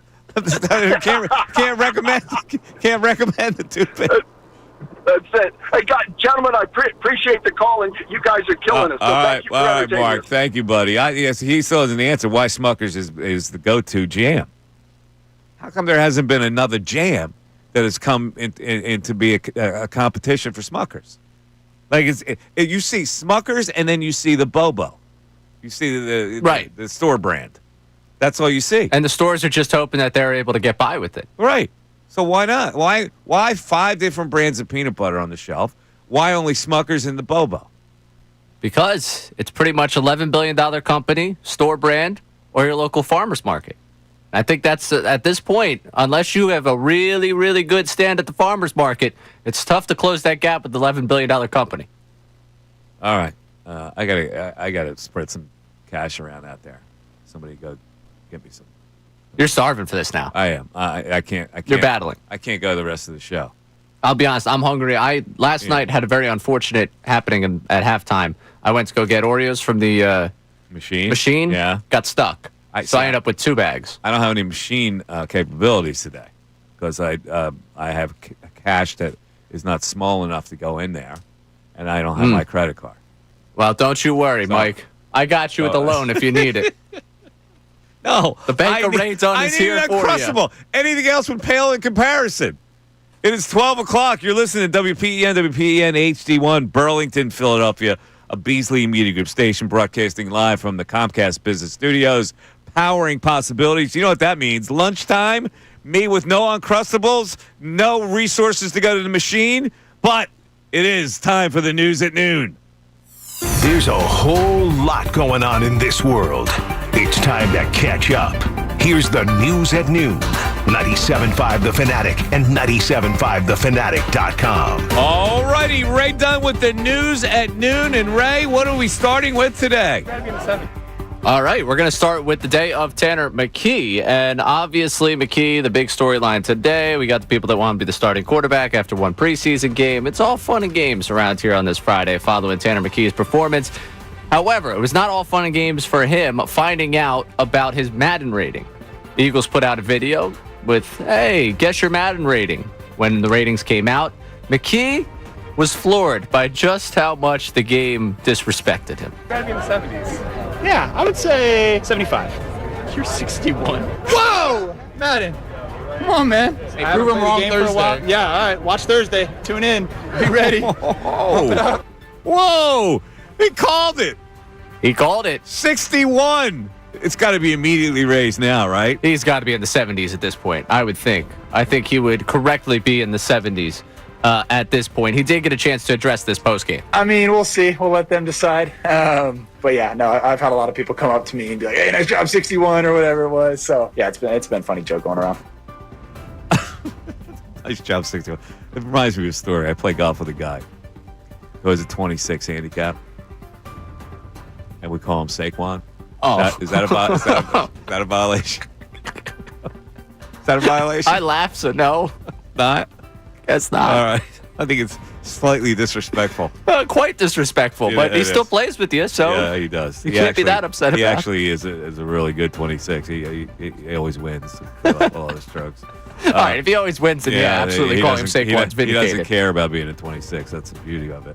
What's next? All right, up next, the sports reporters, which now you can find on YouTube, had all the newsbreakers on from ESPN. So Shams Charania, Adam Schefter, Jeff Passan, and Shams got into a little bit of his social life as a preeminent newsbreaker, and just take a listen to it. I've had to walk out on dates. Like, I've had to walk out on like social events, a lot of social events. Very well. My friends don't really like me. You know, that's why it's very hard to have a consistent relationship, because it's just like, you know, the time that requires, and you know the time that they deserve rightfully. And there are just moments where I'm just always going to choose this. Well, he's a man loyal to his profession at the the chagrin of not having a relationship. Now, who was wasn't it Kay Adams that was sweet on him? Yeah, Kay Adams was Kay Adams. Was flirting. Did they ever? No. Well, what's wrong with Shams? Why wouldn't he? I don't know. What's his problem? I don't know. I don't know. Kay Adams wanted to date him. But like, I understand pursuing some of the news, but like, he's got such a monopoly on, like, with all due respect to Riley Minix, who is one of his more recent tweets about a two-way deal. Like, is that news worth walking out of a date for? Yeah. When you set yourself up like him, you can't miss a news story. You can't miss it. A two-way deal with the Spurs? No, he's got to have that information because if he misses it, people are going to say he missed it. I can't afford to miss anything now. He has set himself up to be the guy that has to break everything. You're out to dinner with a beautiful woman. You get news from Riley Minnick's agent. Me is different. No. Of course not. But a guy like Shams, who's now trying to go on, he's got the avenue to get on top of the world and take that Woj crown, and he can't slack. That's what I mean. He's already at the top of the world. He is the NBA newsbreaker. Which means he can't slack. Once you're at the top of the world, you can't slack because people are waiting to knock you down. I guess. I'm just saying, you can't really, in all honesty, and I think that idiot Bayless said this, but he's not close to being wrong. To be totally dedicated to get to the top of your profession, you have to shirk a lot of the regular things. And that includes dates or family life or whatever. Yeah. No, you're not wrong. What are you, Bill? Yeah, that was very Bill of me. All right. And finally, what do we got? All right, let's go to a favorite of mine of the news at noon. It's the whole Luka saga. As we continue to peel back the layers. New Hoop Collective podcast came out. Tim McMahon took issue with this victory lap of Men's Health that Luka Doncic has been on. He does the Jordan Tour in New York. Tim McMahon's biting, man. He bites. Yeah. And he enjoyed, I think, picking apart a little bit of Luka and not necessarily coming to the defense of the Mavericks, but Luka, this is not the victory lap that you think this is. I don't think you needed the victory lap, too. And this has been like a long victory lap. And essentially, he's sticking to the Mavericks. The whole revenge bod thing. Luka didn't have to get in shape to prove that the Mavericks made a bizarre decision. But Luka's body changing so much this summer does confirm that those conditioning concerns are absolutely real. His sudden commitment to conditioning, bro, you're several years into your NBA career. A victory lap? I would say about time. His his first summer after his rookie year, he had this kind of conditioning commitment. A couple of years ago when he got the body team, he came in leaner, but I don't know, man. The whole victory lap thing to me has been a little bit odd. And the article that I read, there was this suggestion, I don't know if this came from Luke or if this is just the writers, but that he was left without guidance. He had to, during the summer, he was on his own. Trust me, the Mavericks would give him all the guidance that in the world. None of that guidance was feast every night and throw down a bunch of beers. And, he's European. Goran Dragic is European, actually from the same hometown. He managed to stay in great shape his entire career. So, congratulations on your newfound commitment to conditioning. The accountability's on Luka. Stay fat, kids at home. That's the message. I love it. The conditioning didn't include feasting and throwing down a couple of beers. Since when did it become wrong to have a good time, guys? The revenge bod, to me, is kind of ridiculous. It's you should have been doing that all along. Now you're still thinking of the Mavericks breaking your heart, so you have to get in better shape to show them. It doesn't sit completely right for me. Yeah, now the Lakers get the benefit of it, right. Obviously. The victory tour, though, is kind of a proving them right tour. Yeah, it does. That's the point he was making. I kind of agree with Tim McMahon on this one. Yeah, I enjoy when he gets a little edge to him on the Hoop Collective podcast. Mm-hmm. Every once in a while, he feels like he needs to just put someone in their place. Yeah, I enjoy it. Yeah, he's fearless. I like the fearless reporters. All right, that's it. That's it for the news at noon for today. We had somebody on the line. Marcus is on his way with an Uncrustable. What? One of our callers, Marcus, is bringing Uncrustables to us? See, we had to guilt a listener into bringing Uncrustables. Nobody here could take care of Mikey Miss. Or we're living in the world where someone here was going to try and surprise you, and now Marcus and that person surprising you are going to bring you Uncrustables. Well, that's really nice of Marcus, but I'm just saying, you think somebody here would say, hey, Mikey Miss is important to the company. Can we get him an Uncrustable? One would hope. Am I asking for something too much? Well, I'm still waiting for the coffee machine. Yeah, that's right. We got to walk a mile for the coffee. A brother can't get an Uncrustable. I sprayed my ankle again with that walk today. You did? No, but it's bothering me. All right, 610-632-0975. Mike Missanelli Show continues. Happy Friday, everybody. It's Bill Colarulo, and coming up.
Yeah, I'm the one and only, and yet nobody flocked to the store to give me an Uncrustable.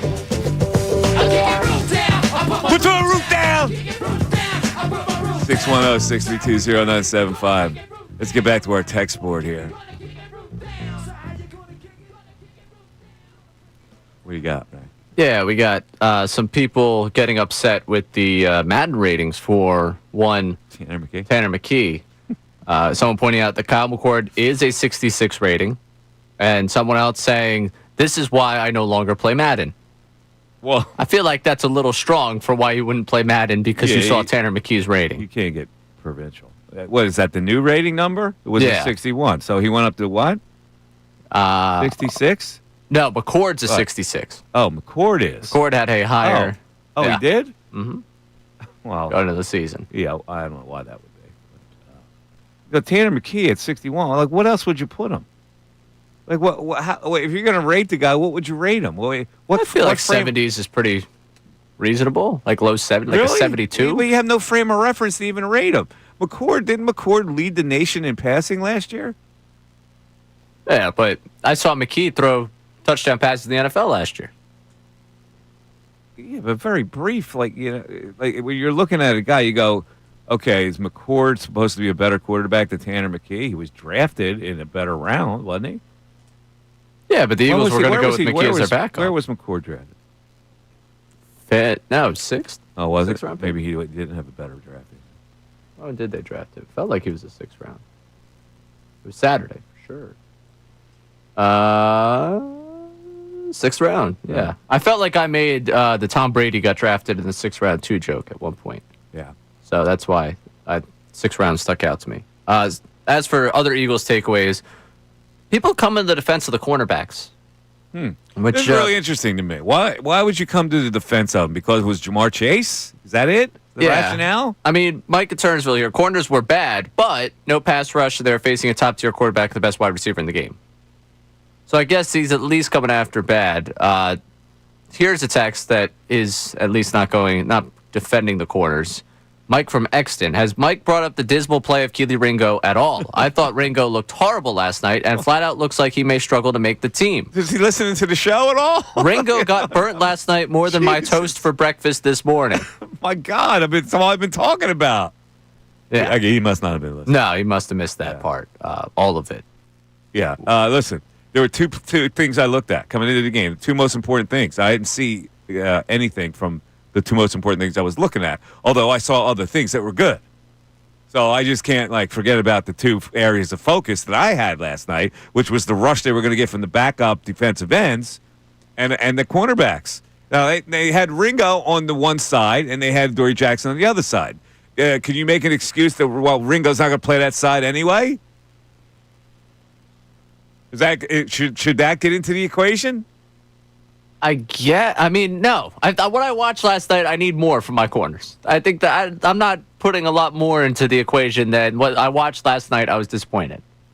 Yeah. They have a chance next week against the Browns to prove it differently for me. All right. So far, nobody has won the cornerback. And Vic Fangio talks tomorrow? Tomorrow at 9:40. And you'll be on the air this weekend? I will not be. You're not on the air this weekend? No, I'm not. All right, so who's going to be handling that situation? I believe Kevin Cooney is on the air tomorrow. Kevin Cooney on the air during that time. All right, so we'll hear from him. And he was not pleased with the quarterback play. No, he was not. All right, let's get back to the phones. Aaron in Philly, you're on 97.5 The Fanatic. Aaron? Hello, Aaron. What's up? How are you, man? Hey, what's going on? What's going on, Mike? Hey, look, y'all forgetting about Welch's. Hold on a second. I thought about Welch's, but they're just strictly grape. They don't flow with the other flavors. They pigeonhole a lot of the flavors. They pigeonhole themselves with the grape. Yeah, they're the grape people. Really, they're the grape people. The grape juice, the grape jelly. Yeah. That's it. Smuckers was smart. Yeah. They ventured out. They even use apricots. Apricot, yeah. Apricot, not apricots. Is that what I said? Apricots, apricots. Yes. Yeah, I think they also got like a strawberry. I think Welch's got a strawberry too, though. What? The Smuckers? Oh, Welch's. I've never seen Welch's strawberry. Have you? Yeah, I think they got another flavor. I've never seen it. I can be honest with you. All right, man. All right. You got it. You want to mention Welch's. Welch's made a mistake. Yeah, I got your Welch's right here. Well, so we got your fruit spreads. Oh, you got fruit spreads? Yes. So you got your Concord grape jelly, Concord grape jam. They're great people. Your natural Concord grape spread. That's what I mean. Your natural strawberry fruit spread. Now, I've never seen the strawberry with Welch's. And you have just straight strawberry and reduced sugar Concord grape jelly. See, they made a mistake pigeonholing themselves. See, the best thing the Welch's does is the fruit snacks. Yeah. Fruit snacks are the best. You a fruit snack man? Like a high school fruit snack? Oh, as a you had younger. Fruit snacks with you and they'd pay in the brown paper bag? Mm-hmm. Were you a lunch bagger? Depended on the year. Some years it was a brown paper bag. Some I think by the time I got to high school, it's a brown paper bag. See, when I was in 8th grade, we only had one school. So the junior high was commingled with the senior high. Oh, gosh. So some of our lunches were with the big seniors classes. So they would bully us. They wouldn't bully me because I played sports. What? But they would bully a friend of mine every single day. They took his tasty cake. Oh. And they would just come over, like the bully kids, and they put their hand out, give it up. And he would give them the cake the whole time. And I go, why do you bring the freaking cake? Well, you know they're going to take it. Why would you even bring it? Why would your mother pack it? That would be, I guess, though, there's probably a sense of embarrassment to go home and say, don't pack tasty cake. And it's like, why? You don't like the tasty cake anymore? And it's like, He's in 8th grade. He's not going to beat up a senior. Well, no, naturally bullied. Yeah, but you don't want to go tell your mom, like, oh, yeah, they're picking on me at school, you know? You don't want to be the guy that runs to his mom. We dealt with some bullies in that, man, because we were younger. Yeah, they would make you take up their tray table to the front after they were done. Oh, jeez. Well, that's it's a bully culture, man. That's why we're trying to stamp out bullyism. Yeah, they tried to stop bullying before I got there. If you played sports, they wouldn't touch you, though. That's why they didn't touch me. Star athlete. Yeah, there you go. 610-632-0975. It was rough in Bristol, right? Mike Missanelli Show continues. Now on 97.5 The Fanatic Sports Update. McKee Mania, I'm Ray Dunn with this Fanatic Sports Update. It is all about Tanner McKee today after the Birds' 34-27 win over the Cincinnati Bengals in the preseason opener. The backup quarterback looked good, 20 for 25, throwing the football, 2 touchdowns through the air, another one on a tush push, 3 total touchdowns for Tanner McKee in the win. And after the game, Nick Sirianni spoke about his backup quarterback. Played good. No, he did a lot of good things. Went to the right place with the football, was accurate, had really good operation, him and Kevin, a lot of communication. And yeah, he did a really nice job. The offense looked good, especially some of the depth pieces. Johnny Wilson, Darius Cooper. You got a good look at Will Shipley, A.J. Dillon. A number of players on the offensive side looking good. Still some questions defensively. That second cornerback spot, the safety, and the edge rushers. Nothing really decided after one game for those positions. Elsewhere in town, the Phillies are going on a 10-game road trip that starts tonight in Texas against the Rangers, a 3-game set starting this evening. I'm Ray Dunn. This update is brought to you by Straight Talk Wireless. Need more data so you can stream your jam mix on loop? Switch to Straight Talk and get real unlimited data on a reliable 5G network. Straight Talk available at straighttalk.com or Walmart. I'm Ray Dunn on your home for the best Birds coverage, 97.5 The Fanatic and 97.5thefanatic.com.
Unfiltered. I'm obsessed now.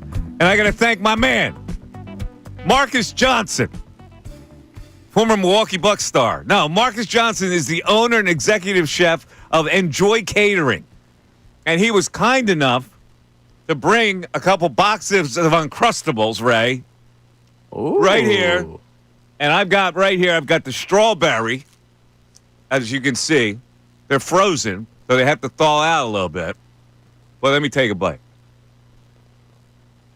I got to say, pretty good. Pretty good? Even frozen. Yeah, no, I think the way to attack it frozen isn't a bad deal. I've attacked it frozen. That's been the... Pretty good. Pretty Marcus, good. that was yeoman's work. Yeah, shout out Marcus. Meanwhile, all the workers come over here. Oh, Marcus, I go, why didn't you get some? Why didn't you go out and get it for Ray and I? After we slave on this 10 to 2 shift. Right in the middle of lunch. We never have lunch. So I have to say, I've done this shift now for almost 2 years, and I still have not figured out a good eating schedule. It's terrible. It's terrible for eating. Very, very great for a lot of other things. It is, but terrible. For you have a morning to yourself. Yeah, you have the afternoon to yourself, but you're right in the middle of lunch, and it throws off your whole thing. Because what I do is I'll usually eat after the show, and then that messes up my dinner. And a little inside radio here. Every time I get used to our break schedule and try and figure out when my lunch will be, it changes. I hear you. There was a time where it was like, leading into like that 12 o'clock hour, we had a longer break. I was like, I'll eat then. Yeah, you can't eat. Nope. You can't eat. The breaks are too short to eat. I also have a really bad I like to tendency. eat during. I tried to eat during the news at noon, but I realized I got to pay attention. Right. No, I mean, you don't necessarily need to. There's like... I got a comment. You got... I can't be chewing. You got like a 1 in 3 chance that it's something dumb media related. Like, oh my gosh, I can't believe that person said that. Then I'll start reacting to what you said, and then you could probably pick up on what I said. But the problem is when you go into Mad Dog, I got to be prepared to do the imitation. That's I can't be spitting food all over the place. That's a good point. A lot of pressure. It is. A lot of pressure to perform on that. All right. Now, first of all, thanks to Marcus. That's really a nice thing that you did, and I got your card here. So if I need catering, you're in, just for that little gesture.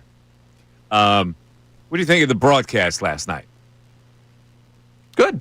You like the broadcast? Yeah, they did a good job. There's one thing that bothers me about it. First of all, they missed that it was Braden Mann who kicked that one. Yeah, the one extra point. Yeah, they missed it. They switched. Yeah, they switched it up. You got to be on top of that.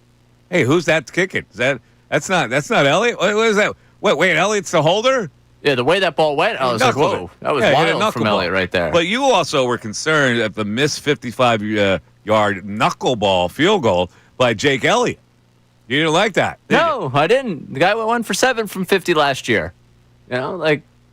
That's a concern with him. They got rid of the long snapper, but the reason I would say that I can't just assume all the problems are fixed is because it's a lot easier to get rid of the long snapper than the kicker you gave a contract to. True. All right. Are people going to really criticize you giving up on Rick Lovato? No. With all due respect. Right. You go change the long snapper. He hasn't been your longest tenured guy. He wasn't the guy with 2 Super Bowl rings. Or second longest tenured guy, I guess, now to Lane Johnson. Yeah. Getting rid of Jake Elliott would be a big decision. They didn't make that big decision. They just said, we're going to switch up the long snapper. It was the snaps last year that caused the problem. Yeah. We're going to bring in a new long snapper. Now, they were on their backup long snapper last night, so that could maybe still be a problem. But the problem persisted across 2 different long snappers, not hitting it from beyond 50. Correct. That's... Yeah. I'm not worried about him yet. First of all, if I worry about a kicker, I'm wasting my time. Second of all, I think he'll be fine. I don't know. I hope he's fine. I hope that I'm just reaching at this one. He had smooth. The other kicks were smooth. Yeah, but the other kicks weren't what I was concerned about. No, I get it. And they also didn't bring any competition. True. It's not a big deal. Why competition? Do you think he's resting on his leg? I don't know if he's resting on his leg. Resting on his laurels? They're resting on their laurels with him. We found this kicker, 8 years ago. He's good. By the way, there is one thing about the broadcast that bugs me. It's when they throw it down to quote-unquote spuds. Now, listen, we don't know him as well. The people inside the industry know him, that his nickname is Spuds. but the audience doesn't know him as Spuds, right? You can't go, let's go down to Spuds. Can you? Is that a professional way of doing it? You got to go down, let's go down to Dave Spadaro. Go down to Spuds. Yeah, probably. I mean, I think it's the only time in the world that he's not introduced as Eagles insider Dave Spadaro. Well, yeah, I get it. Every other walk of life, he's introduced Eagles insider because they're chummy with him. They call him Spuds. You can't chummy it up for an audience. You can do a thanks Spuds at the end. Thanks Spuds. I don't think you even go with the Spuds. I think you have to be anti-Spuds. You can't use that nickname. So, Phillies broadcast when Murph used to do television. Were you okay with we're going to send it down to Murph? Murph is different. It's part of his last name. Like Spuds is not. I mean, I would assume it's based off his last name, right? Yeah, but it doesn't resonate like Murph would be. All right. You know, nobody knows him other than Murph. I know Greg Murphy. What? So I know Nobody knows him as Greg. Has anybody ever called him Greg? I've called him Greg. Well, you have, yeah. I get it. No, I understand. The Spuds thing, yeah. You know. It's one of those things that I chalk it up to. It bothers you. It doesn't bother me. Little things bother me like that. And so I'm not normal. I will admit it. But it does bug me. Like, I think you need to keep it professional for the people that don't know him as Spuds, right? You leave those people out of the conversation. Let's go to Spuds. Well, I don't know the Spuds. So, like, I can't relate. You worried that someone's gonna be walking by him in the parking lot like Spuds? No, my name's Dave. No, it's Dave. I'm just Get it saying, right. in general, on a general broadcast, the majority of the audience isn't chummy with him to call him Spuds. Maybe that's all what they're trying to create, a little bit of an endearing atmosphere. I don't think so. This your boy Spuds. That's not what I think they should. Your boy Spuds. Tune into the podcast. You know, I got to be honest with you. Today, early on, we had some angst from the Eagle fans. But we are so complacent right now on them being good that as the day has gone on, the problems that we saw last night have melted away like ice in the sun. Yeah.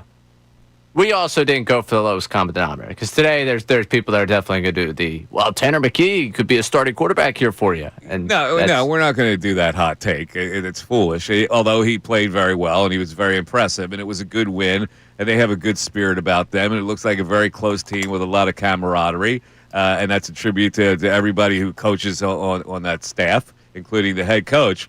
Yeah. But we have now, as the day has gone on, the problem that we saw, the lack of rush and the cornerback situation has kind of melted away. People aren't as concerned about it. Have you noticed that? No, it does seem like we're getting more of it was a tough matchup for them, first time. Yeah, and that all comes with success. See, when you have a successful team, people are willing to give you the benefit of the doubt. And they're willing to give that the benefit of the doubt. That's a major, think about it. That's a major problem to have a corner on one side that you're not confident can play. Major problem. Yes. And a safety situation as well. And an edge rush situation. There's probably the most three important things on a defense. And you have a taskmaster defensive coordinator who is going to be perturbed about it. So how does he react to it? But people have kind of faded away in the background over that. I think it's faith in Fangio, and I think they won the Super Bowl last year, and I was worried about things. Why would I be worried about things at this point? I guess that's natural, but it is just interesting that when we first came on, it was fresher, and then as we go on, we go, they're good. They're good. At the bottom but at the end of the day, they're a good team. They're a Super Bowl contender. Yeah. I do think it's a little bit of that. I also think people are very, when we get to, if they're trailing at halftime against the Cowboys in week 1, there will be no hesitation to criticize. People are very hesitant to criticize the Eagles right now because they gave you the parade. Yep. There is a very strong desire by this fan base just to, hey, things are good. This team's been good. They gave me something great. Why would I question it right now? Like that. You're right. That's kind of where we're at. Yeah. Anytime we bring up concern, people are we're fine. All right, so it's like some of the things that I looked at last night, the Sidney Brown situation. Now, he came up and hit his brother a couple times, actually. But he also got into a violent collision and immediately pointed to his shoulder, and then thought about it, right? And then went to the sideline and said, "Wait a minute, I can't point him. I'm not hurt. I don't want to go in that tent. I'm not hurt. I want to get back out there because he's fighting for a job." Yeah. Which he made the mistake of pointing to his shoulder. The recklessness he plays with does allow him to be injured, does open him up to be injured. Like trying to tackle in that specific way, lowering the head and going in like that. Yeah. You're opening yourself up to it. Now, we haven't really talked about Kevin Patullo much. That was a really good game plan. I know they want to stay vanilla, but he called enough really good passing plays and good routes that they ran last night. So I'm going to give him a lot of credit. First game looked natural. Oh, he was a winner last night. Yes, he was a winner. Last night, he had himself a day. Yes, he did. And he even decided to go with the tush push there, which I thought was a ballsy move, considering that Tanner McKee doesn't run it or hasn't run it, and it was a backup offensive line that was in there. So all good. That cornerback situation. 610-632-0975. We're back after this. Now, a Birds Insider update on 97.5 The Fanatic and 97.5thefanatic.com. Winning the preseason opener, I'm Ray Dunn with this Birds Insider update. The Eagles with a 34-27 victory over the Bengals in their preseason opener last night. Tanner McKee, the star, going 20 for 25, pair of touchdowns through the air and one on the ground. And the big star in terms of his biggest receiver in the game was Darius Cooper, who after the game got a chance to introduce himself to reporters, as he is a bit of an unknown for the fan base, but a guy that's making his name known throughout camp. Nick Sirianni spoke postgame about Cooper. He has a lot of good tools, catches the ball obviously really well. Those are some tough catches that he made today. And so he's continued to get better, learning all the different spots that he needs to play. I think he's got an opportunity to do some good things. Obviously, you saw that out there today. Big game for Cooper. Johnny Wilson, a couple of big catches as well as he continues, both of them battling for positions on this team. And for the Birds, that start on offense was tremendous. Kevin Patullo with a good first game. On the other side of the football, some question marks still there for the defense, namely in that secondary, that second cornerback position. Also looking at what's going on at that safety position and the edge rusher depth, not necessarily answered by game one, but a win is a win in the preseason for the Birds, 34-27 over the Bengals. I'm Ray Dunn with your Birds Insider update on your home for the best Birds coverage, 97.5 The Fanatic.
1241, Mike Missanelli Show, 97.5 The Fanatic. 12 o'clock hour is brought to you by Service First HVAC, offering 0% financing for 48 months, rebates, and tax credits up to $4,300 when purchasing a heating and cooling system. Learn more at ServiceFirstHVAC.com. And let me mention our Fanatic Deal of the Week. You got to check it out. The Troubles End Brewing. Get a $50 gift card, Troubles End Brewing. They're in Collegeville. For just $25, enjoy craft beers and delicious food at Troubles End Brewing, Montgomery County's go-to craft brew pub. Get this exclusive offer while supplies last at 975thefanatic.com/deals. All right, let's go to Chris in Ocean City, who's on a flight. Chris, where are you? No, I'm taking a flight out Sunday morning. Oh, Sunday morning you're taking the flight out. All right. Just a day trip, in and out same day. A day trip to see the Phillies. Correct. Very nice. Now, do you do this a lot, or is this a one-time thing? No. This is because it's number 30, and I have to wait 2 years before they play him again. But I've been doing this since about 2007, and I got real close the last couple of years, so I trying to squeeze them all in. And my friends are like, "You got to call the show and tell people." I'm like, "I don't know why, but they think you'll care." So no, hold on. I want to get these. So you're from Ocean City. This is your 30th Phillies road game. Do you see a different team all the time? No, it's the Phillies. I see the Phillies playing all 30 against all 30. Oh, okay. Teams, so it doesn't matter who they're playing. So you've been to how many different parks? This will be number 31 if you count Veterans Stadium. All right, this will be number 31. All right, so that's really interesting. Now, do you take notes on the stadium? Is this like can you publish a guide on what stadiums you like and why? I got so close. I just started kind of caring the last year or so, but other than pictures and mental notes, I mean, I make sure I walk around the whole stadium, make sure I, critique everything. But yeah. All right, let me ask you this, because this has been. I'm sorry. You want to talk about your son? You go with your son? No, he turned 14 a couple of years ago, and he was into it, so that really helped kind of pick it up a little bit. That is a really cool thing to do. Now, you've heard me talk about these outrageous concession prices. Do you find the concession prices at least comparable to what the Phillies are charging here, or are they less? They're brutal, man. I mean, we went to San Fran a couple of weeks ago, and it just bring $200 with you no matter what you do. You buy a soda, it's everywhere. Yeah, I mean, that's really, there's got to be some kind of constitutional amendment just to stop this nonsense. But in San Francisco, don't they have different types of food? They got a lot of food, like crab sandwich. They brag about these garlic fries, which are, don't get me wrong, they're good, but they're not like earth-shattering. But they had like the crab sandwiches and stuff like that, which was different. But don't they have the fried ravioli out there? Where do they have the fried ravioli? Is that San Fran? I never had the fried ravioli. Thought it was in San Fran. I could be mistaken. Well, that's really cool thing. Philly does have the best food, but there's cheesesteaks. Philly's the best. You think the Phillies concessions, the food is the best? The hot dog, not so much, but everything else is pretty good. All right. That sounds good. Chris, this is an interesting little call here. So, headed to Texas to see if Phils play in that game. And is this the first time you've been to that stadium? Correct. Like I said, the goal was to see all the Phillies play in every single park. This is the last one. There's none other to see after this until of course, the Las Vegas Athletics in 2 years. Well, it's a very cool venture. And hopefully you can afford all these trips, right? A little bit of work involved. So okay. Half the trips, I make sure I tie some work in with it. Okay, sounds good. Chris, thanks for calling. That's interesting. It's been 28 years since I talked to you last, so this was a worthwhile one. Thanks, nice. Thanks, Chris. I appreciate it. How about that? That's awesome. On the road. Well, if you have the wherewithal, isn't that a cool thing to do? Like, you're urging me to go to Columbus. I mean, that guy's living literally what my bucket list is. Yeah, you would like to go to all the parks? I would like to go to all the parks. I have my siblings, actually, for my birthday this year, they got a map for me of the country with all the ballparks, and there's a little, I guess, something you could put into it where one side it just blends into the map, and the other side's a baseball. And the baseball is for every stadium you've seen. Wow. So I have that. That just went up in the apartment, actually. Wow, how about that? Yeah. So how many have you been to? I have been to, I think, 9. Really? Which ones have you been to? I was pulling this up now that he was on the air. So I've been to obviously Citizens Bank Park, PNC out in Pittsburgh, Camden Yards down in Baltimore, Fenway Park up Boston, Citi Field up in New York, Yankee Stadium up in New York, Nats Park. Did I just say Nats Park? Petco as well, and Wrigley. You've been to Petco? Yes. Really? I did the San Diego trip last year, which was awesome. And I think, I'm hoping to get to one more. I'm hoping. I don't think I'm going to get to another one this season. Oh, I've never been to PNC yet. I love a nice PNC. park. I've definitely been to Camden Yards, Fenway Park, Citi Field, Yankee Stadium. Not been to Nationals Park. Not been to Petco. Have been to Wrigley. Was in Seattle. Was in San Francisco. I wanted San Francisco badly. Was at the Dodger Stadium. So I've done the tour at Dodger Stadium and never seen a game. Okay. So I don't really count it. I feel like I have to see a game to count it. Okay, yeah. I think that's right. Have I been to Milwaukee? Ooh. I was at the old Comiskey Park back in the day. But not new. Not the new Comiskey, not the new stadium. Yeah, not what they call it now. Southside. I don't know what is that called. What they call the new one over there on the south side, but yeah, that's a goal of mine. I want to hit all 30. That's cool. Yeah, so I'm trying to cross off as many as I can. I'm anxiously awaiting. This was actually off-air conversation with Jason Stark. Like, hey man, when's the MLB schedule coming out for next year? Because it has yet to come out. Yeah. And I would like to begin to look at where the Phillies are going to be next summer, so I can start to look at what my summer looks like next summer. I was at the St. Pete, which is no longer Tampa Bay Rays. I think they're up I've been to 6 in Marlins the Park. Trop. Oh, you've been to Marlins Park? Yeah. Thoughts? Interesting. Okay. Yeah, very interesting park. I like them all, actually. I haven't been to a stadium where I wasn't impressed. Some impressed me more than others. Like San Francisco really impressed me. I'm excited. That's one. That's a cool. I wanted to go to this summer that I did not get a chance to get out to. All right, 610-622-0975. We got Alan on hold. He's going to say there's no value to preseason football. Most of the time, I would agree with him, but not now.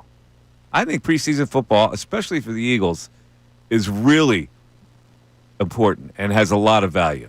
And I'll explain after this. The Mike Missanelli Show continues. Now on 97.5 The Fanatic Sports Update. McKee Mania, I'm Ray Dunn with this Fanatic Sports Update. Tanner McKee, the star, as the Eagles beat the Bengals 34-27 in the preseason opener. McKee, 20 for 25, a pair of touchdowns through the air, another touchdown courtesy of the tush push. The backup quarterback looked tremendous, distributed the ball to a lot of different receivers, making Darius Cooper, making Johnny Wilson look good. The running backs also looking good, Will Shipley and A.J. Dillon. But, of course, McKee, the star, in postgame. Nick Sirianni talked about his backup quarterback. Played good. No, he did a lot of good things. Went to the right place with the football, was accurate, had really good operation, him and Kevin, a lot of communication, and yeah, he did a really nice job. What wasn't so impressive, some of the defensive effort out there. Certainly still questions lie at that second cornerback position. What's going on at safety, the lack of push from the edge rushers that are right now on that second level of the depth chart. So still plenty to look forward to in the second preseason game next week against the Browns. As for the Phillies, they begin a 10-game road trip tonight in Texas. 3-game set against the Rangers, getting it going this evening. This update is brought to you by the local Ream Pro partners at thereamteam.com. When you want your home to feel like a dream, it has to be Ream. Stay cool with a high-efficiency AC system from Ream, RHEEM. Find your Ream Pro partner at thereamteam.com. I'm Ray Dunn on your home for the best birds coverage, 97.5 The Fanatic and 97.5thefanatic.com.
12:55, Mike Missanelli Show, 97.5 The Fanatic. 610-632-0975 is how you get into the show via text or telephone call. And let's go back to the telephones right now and go to Alan in Jersey checking in. What's up, Alan?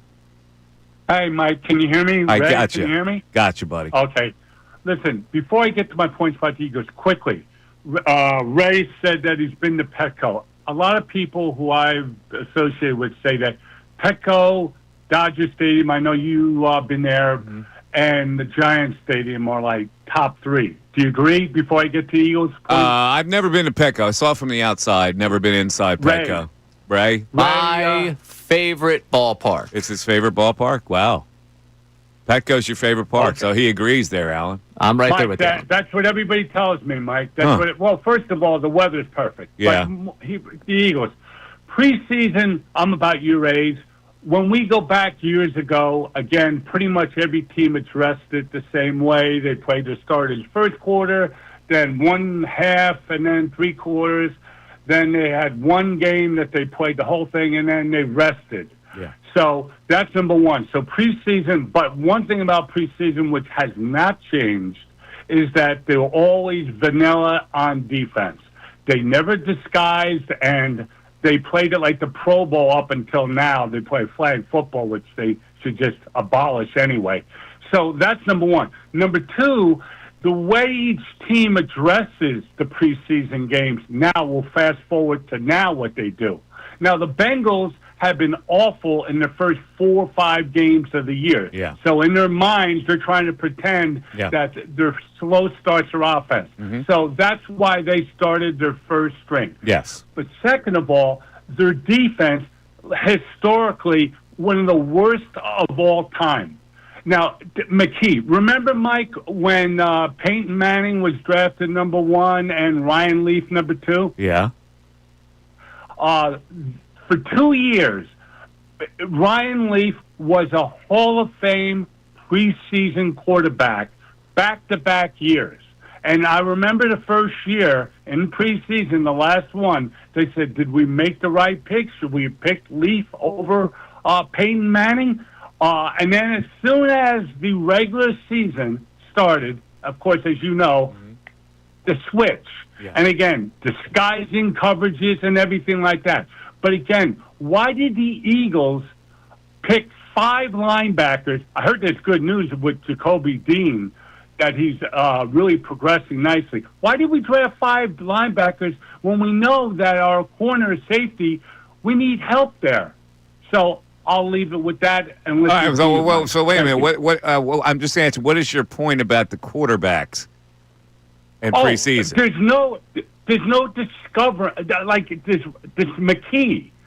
Ryan Leaf looked like the greatest quarterback ever. Yeah, I get it. I don't think anybody who's sensible is overreacting to Tanner McKee because he's not going to play.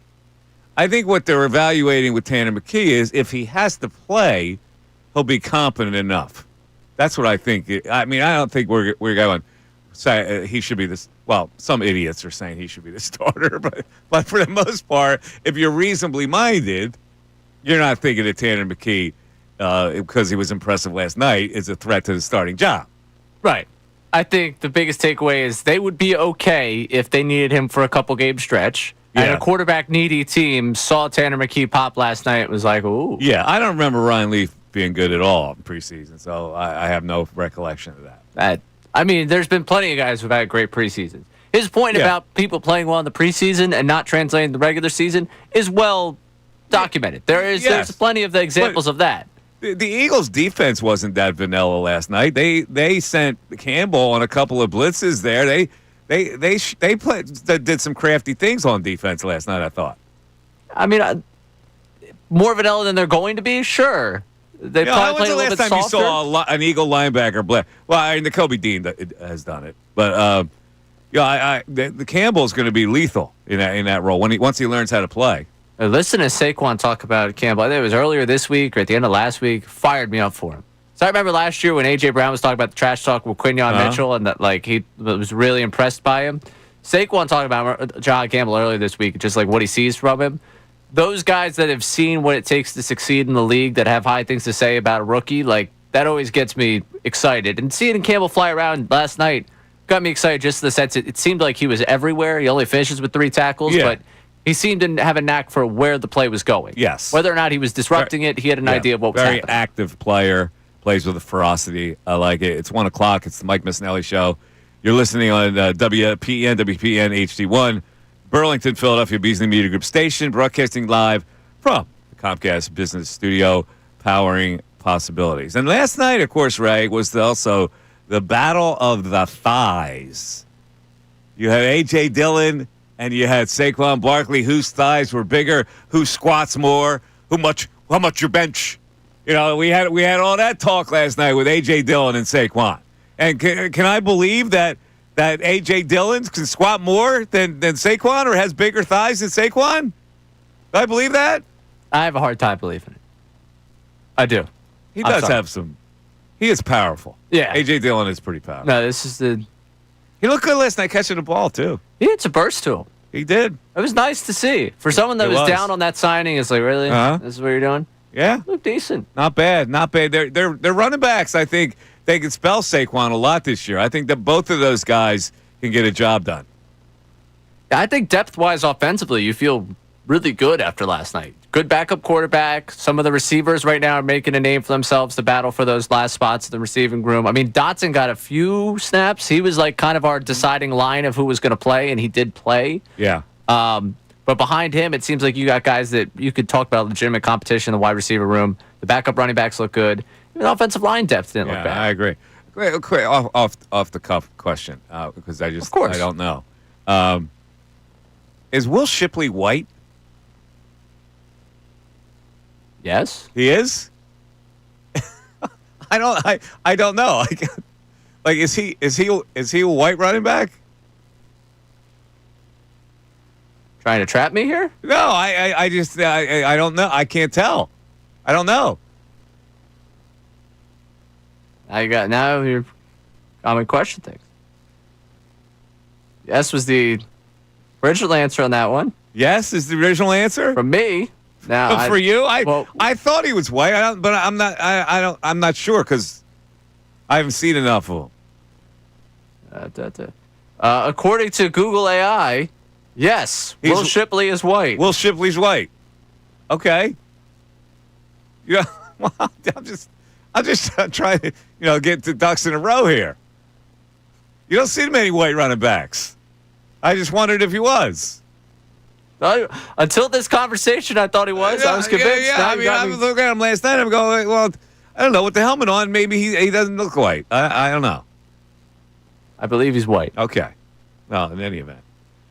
Here's the question I need to ask, because there's a story in Awful Announcing about Hard Knocks. And the question is, has Hard Knocks lost its juice? Has it lost the spark that once made it must-watch TV? Do we have any interest anymore in Hard Knocks? And Buffalo Bills this year, Hard Knocks. I watched the first one. It wasn't, very exciting. So has it jumped the shark is the question. I don't know if it's necessarily Hard Knocks' fault, but I think the novelty of being behind the scenes for a professional organization has been lost almost entirely in today's day and age. Yeah? Because all of these teams put out their own content, and a lot of these players put out their own content, and the ones that want to show personality, you've already probably been shown their personality before. Unless you are really intrigued in the 75th man of that roster who might work his way to be the 53rd guy of that roster by the end of camp, it doesn't quite have the feel of, wow, we're getting this behind-the-scenes look, because I feel like that curtain gets lifted a lot more today than it probably could have in a media landscape that wasn't as vast as this one. It kind of came out underplayed, the premiere of it, Like all of a sudden it was on, and I didn't, really know that it was coming. So, and I also feel like this sometimes with baseball. Like baseball, I think sometimes when we go into the marketing problem of baseball, there's a reality to it, and there's also just I think just an ignorance to just how much isn't thrown in people's face at this point. Like, Hard Knocks was probably promoted, but we have so much thrown at us every day from all the different media you look at and all the different things you interact with that it probably doesn't quite hit you in the face the same. Like, I didn't know Hard Knocks premiered this week. I'll be honest with you. Yeah, I didn't know. I didn't either. I just happened to catch it. I was scrolling, and I saw it. That's the only reason I knew. Didn't know till afterwards. I'm sure there was a targeted ad for me letting me know that Hard Knocks was coming out. I'm sure there was a commercial that I saw that just didn't resonate with me.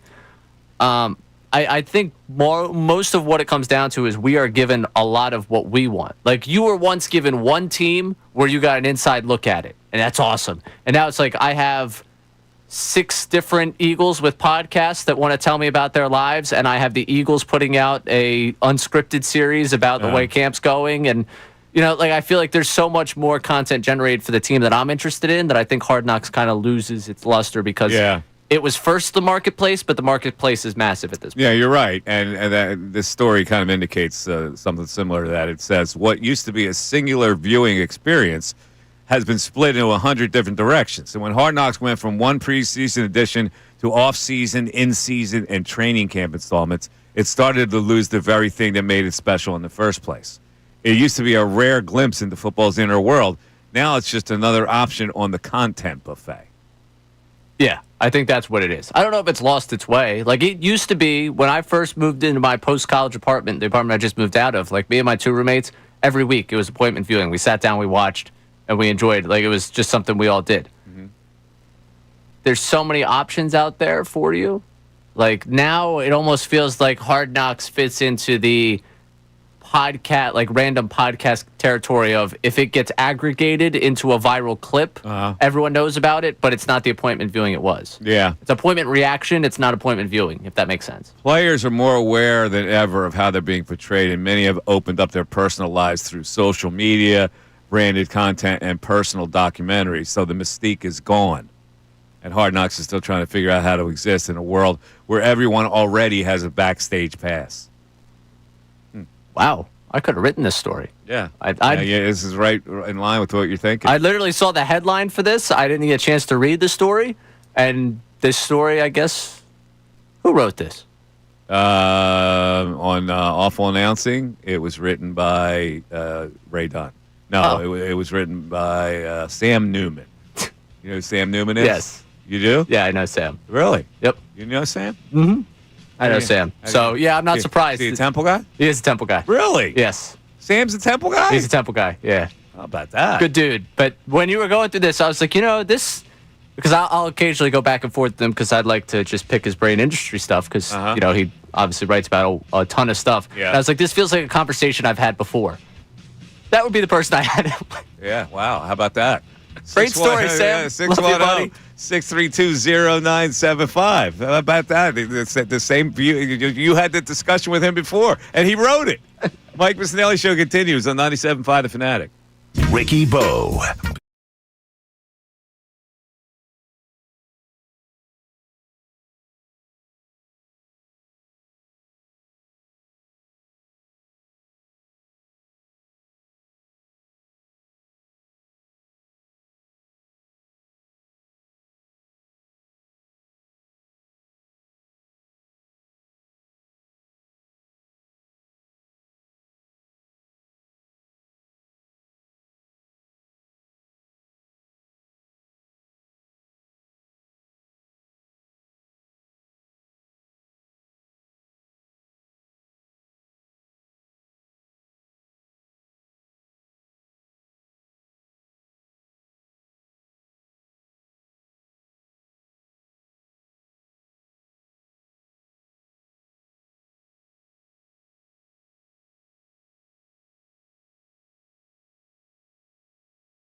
You want to climb in on a Friday if you're headed down the shore? Tell us about the traffic.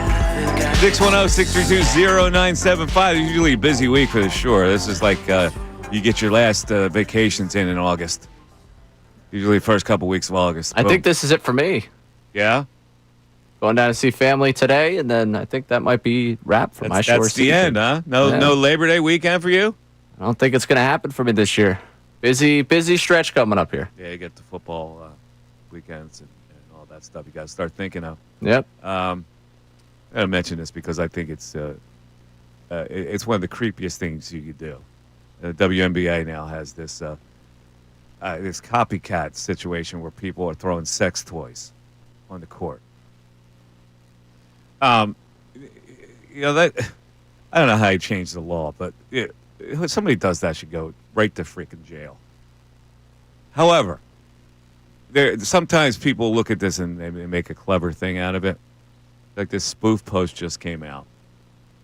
The WNBA warns you, if you throw anything on the court, you'll be forced to attend 10 more WNBA games. Now, that's not right, Ray. Yeah, I'm not signing off on that one. That is not right. That's not even a rim shot. No. Oh, absolutely not. I'm not giving a rim shot on that. No way. All right. Come on, man. These people. Honest to God. 610-632-0975. Let's go back to the tax board. And then at 1:30, we're going to talk to Mike Morak, who is the co-founder of the Rump Classic, which is a really good cause. And he'll tell us all about that coming up. And all the people that have played in it. It's a really impressive list. Text on the Phillies outfield. What are they saying here? Yes, we got Ed from New Jersey chiming in. Mike, can you help me understand why everyone thinks bringing up Crawford, who has never played the bigs, never faced major league pitchers day in and day out, and is completely unproven at the major league level, all of a sudden is going to magically solve all the outfield issues on a club that is first place and contending for a title? Is that really the Phillies' plan to turn over a full-time outfield position to a completely unproven player in the home stretch of a pennant race? I'm not sure I understand that. Well, here's what you don't understand. Do they have proven players now? The reason why they're searching out an alternative solution is because they don't feel they have that in the first place. So, yeah, you're right to say he's unproven, and they're not looking at him to magically solve anything. They're looking at him to straighten it out a little bit. If you bring him up, your platoon situation becomes a lot simpler. And while he's up, I mean, I don't know how he would do, but he would at least bring new energy to a lineup. Sometimes when you freshen up a lineup with somebody different, it gives you some new energy. And you can play him in a better platoon situation. If you want to play Harrison Bader as your everyday center fielder, then you can put him in left field and see how that works out. And you can still platoon in center field with Marsh and Bader. And if the kid can prove that he can play full time, that solves your left field problem. It's worth a shot because they don't really have the alternative now. They're crossing their fingers that what they're doing now is still going to work with a double platoon. Otherwise, you wouldn't even think of bringing him up. Now, again, if suppose Kepler goes 10 for his next 10. Yeah, and he hits 3 home runs. And he's lining balls all over the place. Then they go, well, you know what? The necessity to bring him up isn't as strong. And if he goes 10 for his next 10, I'm going to get a lottery ticket. We're going to be in good shape. But like what you said, if Kepler played well, this wouldn't even be a problem. We'd be saying, well, you got Justin Crawford next year. It's good to see that he's hitting well down there. Their outfield doesn't need him right now. So, like, this road trip, I don't know what Kepler's going to do. My sense is he's not going to do anything. But if he gets hot here, then that staves it off a little bit. Right-handed pitcher tonight? What do you think? Cappy. Cappy's going to be there. And Marsh is going to be there. You think he's going to change now? You keep thinking that he's going to play Harrison Bader on a full-time basis. That's not going to happen.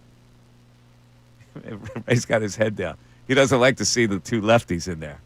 I just don't like Kepler. First of all, David said, well, he's hit the ball hard a couple times. Like, why would they bail out on him tonight against a right-hander? No, you're like... And not only that, but it's an American League team that he has some familiarity with. I don't know. What is it, August 8th? Like, how much more do I got to see of a guy? Well, they played him in the last home series, didn't they? They did. Okay. I'm Well, fatigued. why are they going to stop now? Because Rob said his promise went through those 6 games. The promise is up, all right? The pinky promise with your left fielder is over, all right? It's done. But it comes at a time when he actually hits the ball hard. So what are you going to do? All right. Fool us into another 10 There's games. no question in my mind that he and Marsh are in the lineup tonight. I agree.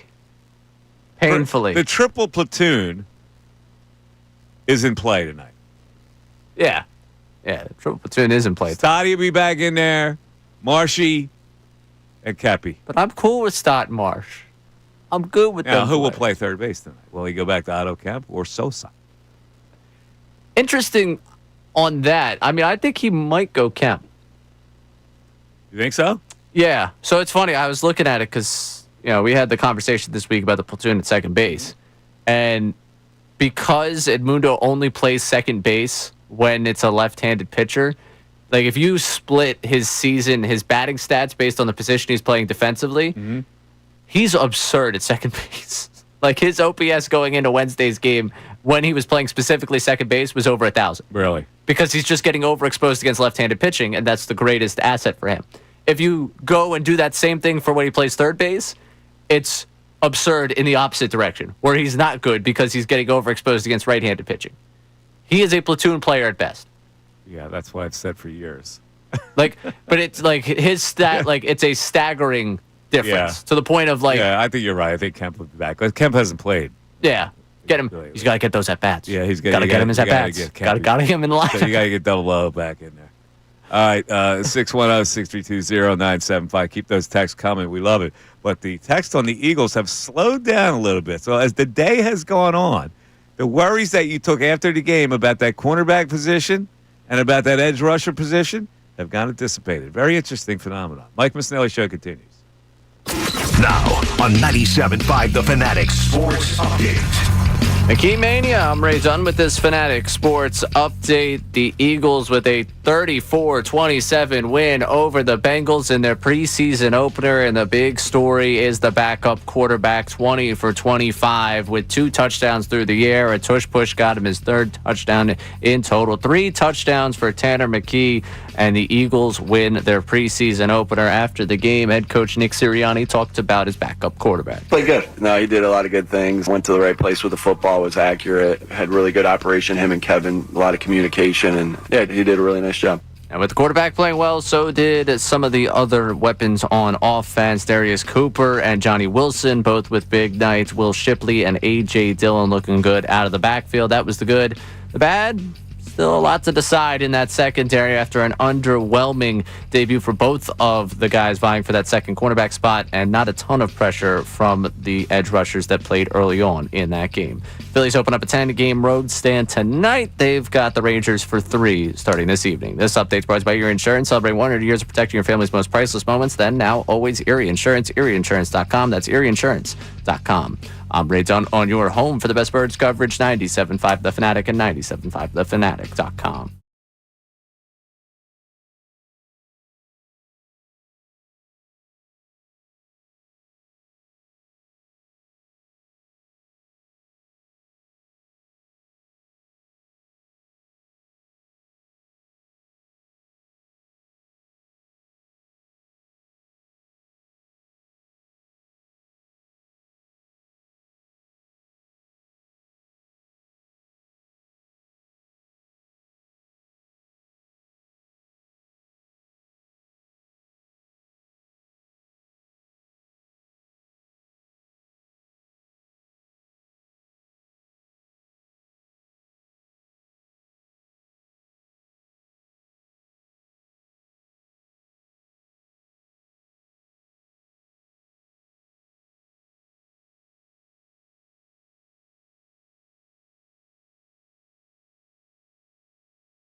125, Mike Missanelli Show, 97.5 The Fanatic. Good Friday show. Talking about the Eagles last night. Next game isn't until next Saturday, right? That's right. 1 o'clock. Next Saturday, 1 o'clock game. That'll be a hot ticket. What do you think? Yeah, I already got texts asked people. People asked me to go. Really? Yeah. You going? No. Why not? Someone's got to man the post-game show around here. Oh, you got the post-game show. If I don't give my reactions to preseason football, Mike, who will? I know. People would need to tune in for that. Right? You're right. Last night. So last night, you were at the clock of midnight almost. We were at 12:30. We got off the air. 12:30. You got off the air? Yeah, deep into the hours. All right. Fanatic After Dark. Doing Kevin good work. Cody and myself. Doing good work in the community. Right now. All right, back to the text board. What are people saying about our Philadelphia Eagles or any other thing, including the Uncrustables, which I've already been convinced is a good item. I'm in. Forever on the Uncrustables. People are raving over the Uncrustables. Okay. They're giving you suggestions. One person saying to put it in the air fryer. It's a game changer. I don't have an air fryer. You don't. No. Well, you don't strike me as one that believes in the air fryer process. What am I gonna put in the air fryer? I barely use the microwave. I'm gonna do it in an air fryer. I'm a chef, man. That's exactly I don't throw why. stuff in the air fryer. Yeah. I cook. Oh, wow. If Billy Boy was a foxhole guy, he would have grabbed you Uncrustables on the way in today. Billy Boy came in today at 11 o'clock. Yep. He comes in for some reason 3 hours early. Now, I think that's to get out of baby duty, to be honest with you. You said it. I'll tell you right now. There's no way you should come in 3 hours before a damn show. You just want to get out of the house at that point. All right. No comment. Okay. That's it? Yeah, some people chiming in on this Phillies outfield. And we got first-time text. There's no doubt the Phillies need to maximize their outfield production to win the World Series. That will require exploring all options and getting creative. But the idea that a 21-year-old Justin Crawford will come up to the majors, play regularly, and contribute positively to a World Series championship team seems like a pipe dream to me. It's much more likely that this would set him up for failure. I don't know. I mean, listen, there's always a risk of that. But when you have a really good team and you bring a guy up, he doesn't feel like he has to carry anything, you know? So you just go out and you play. To me, I think the energy that he would bring would be really worth it. And the other thing is you have no other alternative. If you can't use Kepler and he's useless to you, then you've got to make that move and cross your fingers, take your chance. All right. Let's go back to the phones. We got Josh in Philly checking in. Josh, you're on 97.5 The Fanatic. What's up, buddy? Hey, what's up? I just wanted to talk about the Eagles game last night because what Howie Roseman has done to this league is just an absolute joke. I mean, you watch the first quarter, and our backups are competing with their starters drive for drive, and then their backups come in the rest of the game, and our backups are absolutely plowing their backups out of the stadium. I mean, it's just what he's created here is just something that we can't take for granted. I mean, ever since the Justin Jefferson draft pick, he hasn't missed in the draft. And I think, you know, as we look at Eagles teams that we've seen over the last 5 years, this team, this young team, truly has a chance to do something special. I agree. Normally, their backups hadn't been good, but you're right. They've got a bunch of guys in there now. They've got really a lot of energy from their backups. Now, again, we can't gloss over the fact that two very important positions did not play out very well last night. Yeah, I think that was definitely the main point for Eagles fans to be scared. I mean, cornerback, too, 100% needs to be addressed. Hopefully that Bennett kid from the Raiders can be somewhat solid because Keely Ringo or Dory Jackson most likely won't be the answer.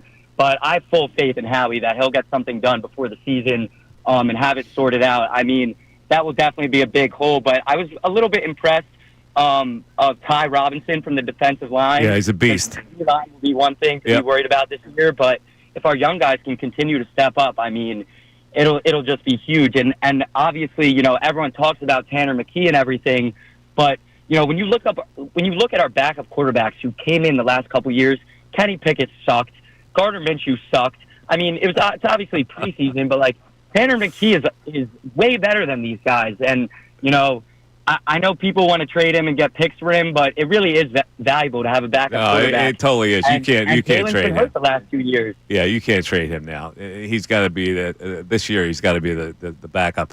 Maybe in the future, but I don't know. I'd like to keep him around for a little bit. What are you going to get? Is his value going to be that high? A lot of people say you get a second-round pick for him. I don't know. You get a second-round pick for him? He's played a couple preseason games. I'm not so sure that he has that kind of value yet. But he's perfectly fine right here.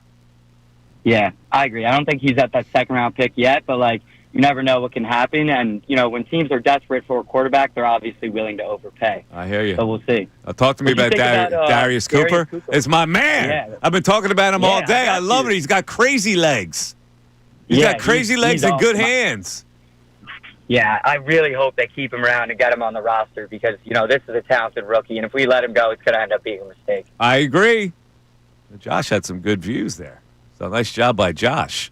All right, let's shift gears a little bit because this is a really great charitable event called the Rump Classic that's been going on for a while, and it's going on right now at Drexel.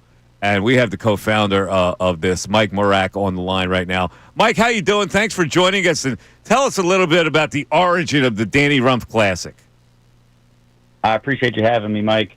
The origin in 2005, Danny Rump, who was the starting point guard at Western Kentucky University, was back home playing in a Philadelphia rec center that a bunch of us grew up in, Mallory Playground. And he collapsed after hitting a game-winning shot with a bunch of our friends. And he had a heart disease called hypertrophic cardiomyopathy that was undiagnosed at the time. Nobody knew CPR. There was no defibrillator in the rec center. And it took the ambulance 45 minutes to come try to save him. So, unfortunately, he lost his life in front of, a lot of our friend group that was in there and playing with him. And, a lot of people still devastated to this day about that moment. But, he lost his life, and then we turned it into, what I believe is one of the best basketball tournaments in the, in the country to honor him and raise some funds for his foundation. Yeah, it's a great cause, and so tell me how you went about, because this is not easy to throw it together, and you got to hope on with growth year by year by year and getting people to cooperate. So how did you approach that from the start when you first started this idea? I was a young intern actually at a brand called And One that was started out of the Philadelphia area. Shout out to Seth Berger. Seth Berger, yeah. Seth did a great job, and always wanted to work with the brand, but I was over there and they were knew that he had passed. They wanted to support it, so they helped me get the T-shirts the very first year. I already had a gym to play in because we were able to do it in the actual gym that he passed away in. So them kind of giving me a little bit of that first structure of hey, we'll pay for the shirts for you, helped me kind of just get the ball going. And, I professionally work in the, arena of sports events. So I think just building it and, being also to have, tons of volunteers and support around me, has helped it grow year by year of just more amazing people that want to help and want it to look, as professional as it does today. We're talking to Mike Morak, who is the co-founder of the Rump Classic. Now, so how did you get, obviously the guys, some of them knew him, but a lot of the people that played in it over the years did not know. How did you get those guys interested to play?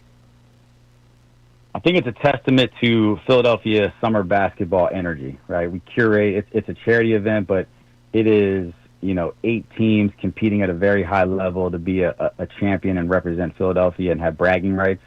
So the crowd is neighborhood versus neighborhood, group versus group. And then if you're from outside the city, we've been fortunate to have the likes of James Harden, Jason Tatum, John Wall, Tyrese Maxey, Marcus and Markieff Morris have been staples for 10+ years and big advocates to make sure people come from, other parts of the country to come experience what does, Philadelphia summer basketball energy feel like. It's, a lot of trash talking, a lot of competitiveness, but still really good basketball. Where you still have the likes of a Quade Green playing against a Josh Sharkey and a Lamar Stevens that played at the Memphis Grizzlies this year, a Tony Carr that played at Penn State and is playing professionally now. So a lot of guys get a chance to play in front of their friends, and I think the energy in the crowd, helps let guys in locker rooms around the world say, hey, you got to come to Philly and experience a phenomenal energy for a great cause. And we've been really fortunate to have a lot of advocates, around the basketball space supporting it and making sure other people want to come and be like, man, I love that. And, when Tyrese Maxey played a couple years ago, He came another day and said, man, I need to play in this. I need to feel this. And we had another similar experience. Allen Iverson has come out a few times just to watch, and he's like, man, I love this type of feel. It brings a different type of joy to a lot of the guys, and I think they're able to come have fun with the game of basketball with a lot of their friends and a lot of people that have to sit normally further away if they're playing professionally or playing at the Wells Fargo. It's like a much more intimate vibe, and basketball guys love that environment. Yeah, that's really cool. Lou Will played, Jalen Brunson, Bobby Portis. Now, when did Tatum come? What year was he in when he came to play in it? I feel like he came 4 or 5 years ago, I think, was when Jason came. He was just kind of becoming a emerging star.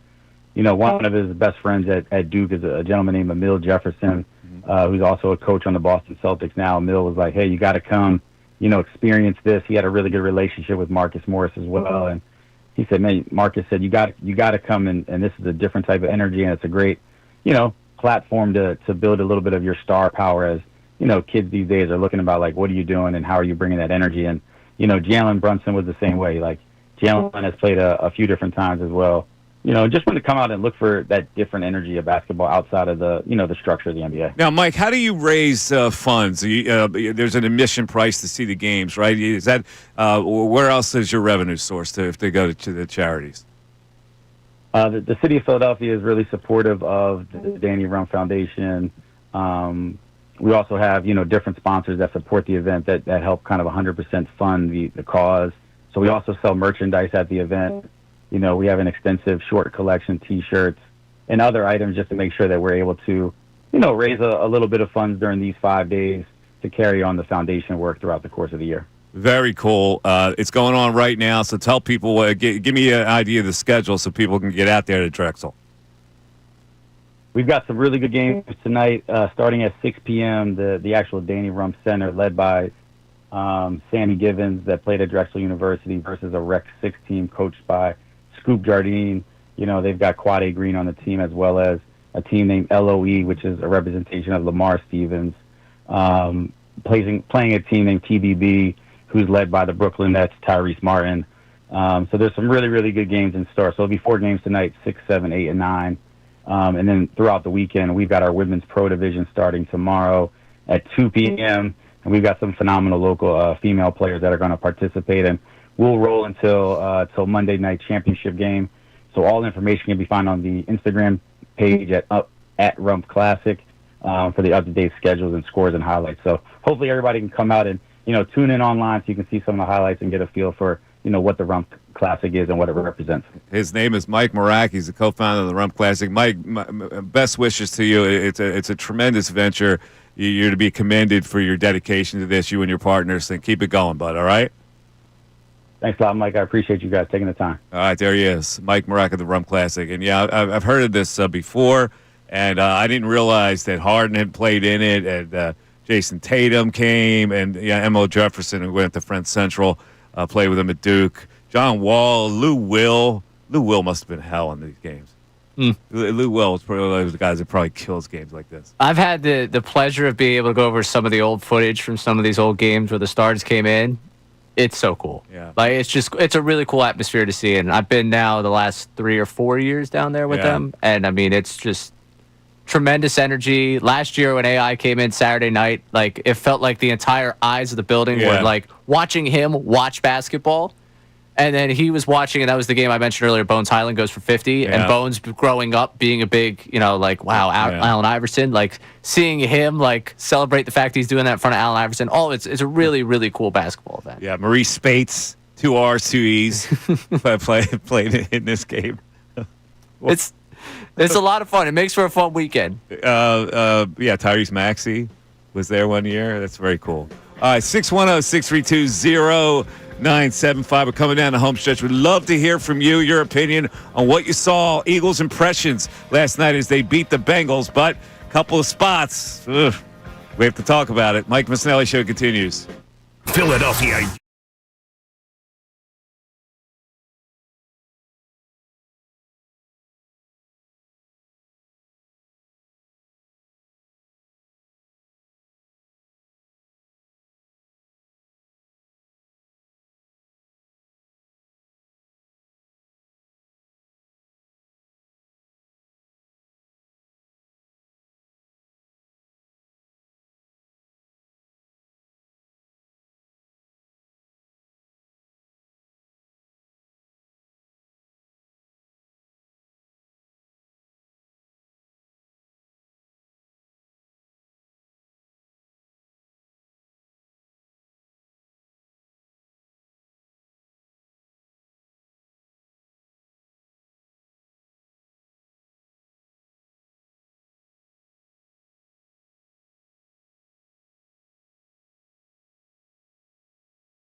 143, the Mike Missanelli Show. So Phillies tonight, first game of a 10-game road trip.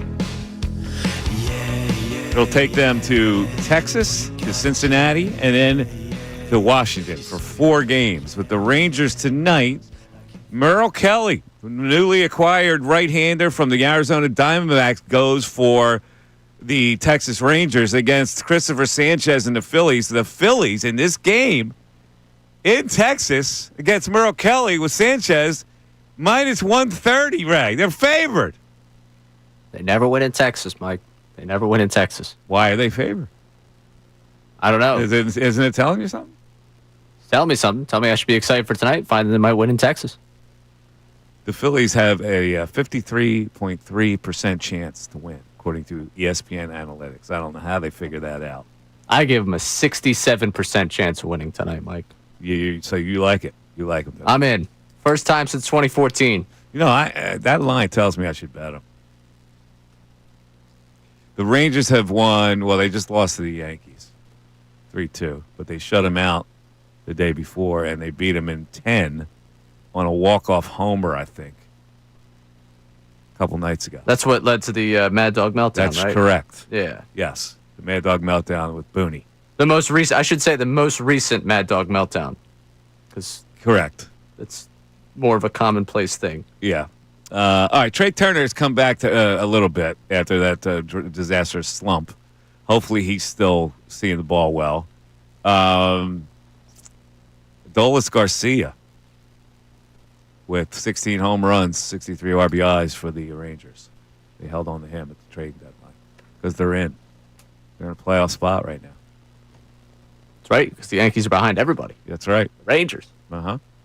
It does feel like Adolis has that, wow, we should have traded for that guy series to him. They shouldn't have. They wouldn't have been able to because he didn't get moved. And I think the Rangers wanted to hold on to him. But he does have, it feels like one of those series where we come in Monday and the first thing that we get to is people being upset at the fact that Adolis Garcia did something to them over the weekend. Right now, the number 2 seed, 1 and 2 in the American League, Toronto Blue Jays, 68 wins. Detroit Tigers with 66 wins.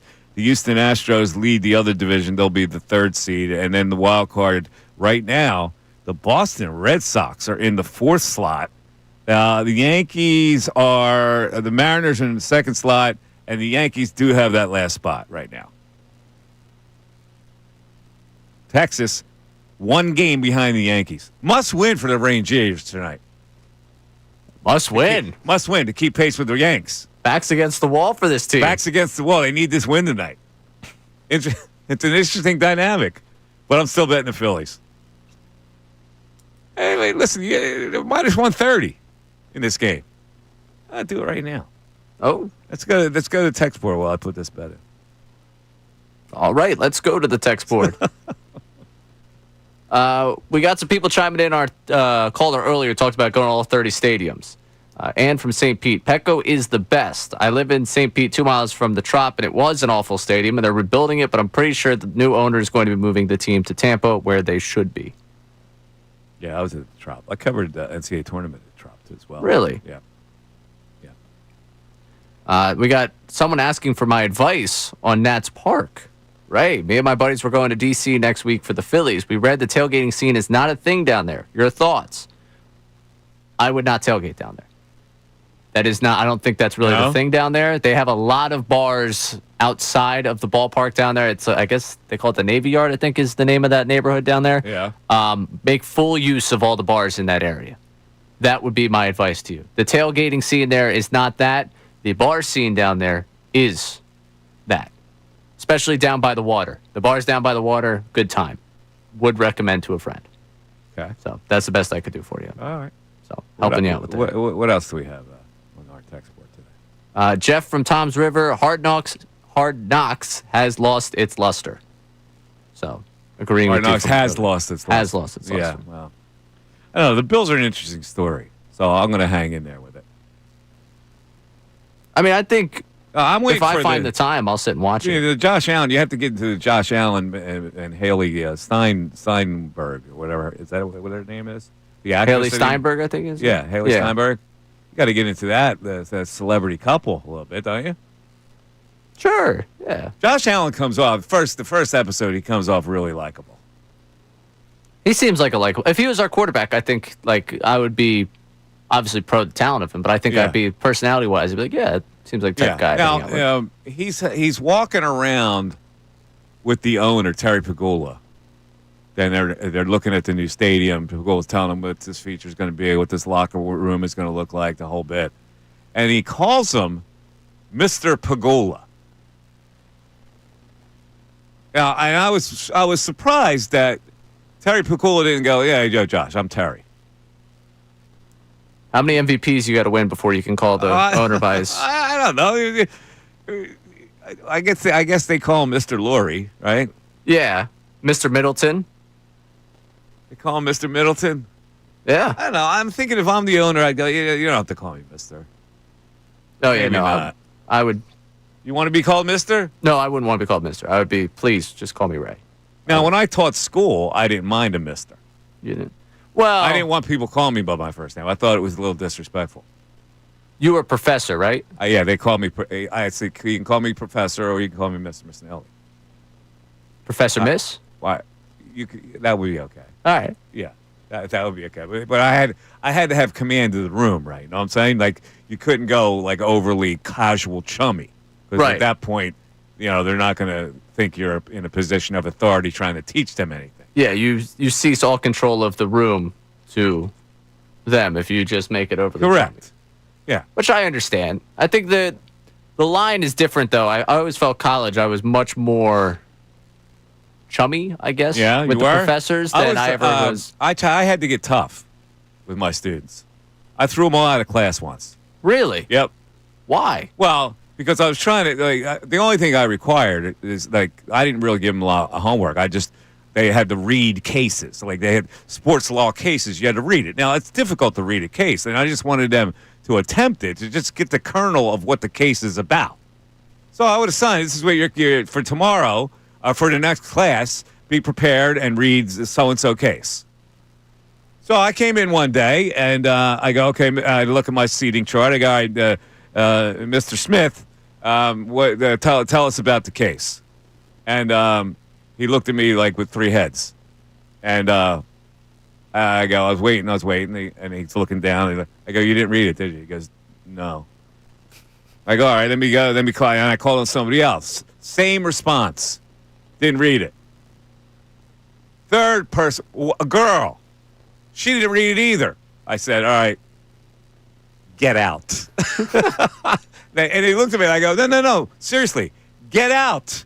If you're not prepared for this class is going to be useless. But now the landscape has changed. Now if you come in late, the door's going to be locked, and now you're going to get homework, and now you're going to get this and that. You pushed me to the envelope where you disrespected me and didn't ask what I asked you to do. Out. What was the scheduling of your class? Was it like a weekly night? Was it? It was. I taught two different things. This was probably a day class, so I was teaching like a normal 8 a.m. class, Ooh, 3 times a week. 3 times a. Yeah. Hey, Friday morning class? No, it wasn't. Was it a Friday morning? No, it was not a Friday morning. It was Monday, Tuesday, Thursday, I think. Okay, I was gonna say those Friday 8 a.m.s. We've all been there where you haven't done what you need. Or it was a night class. The night class was like 6 o'clock to 8:45. The night class you really have to try, like especially as an undergrad. I won't speak for people that work and go to school at night, but those that are undergrad and strictly students, you really have to try hard not to week be ready for the once a week night class. Like if you're not prepared for the once a week night class. It was twice a week. Eh. It was 2 classes night classes per week. Yeah.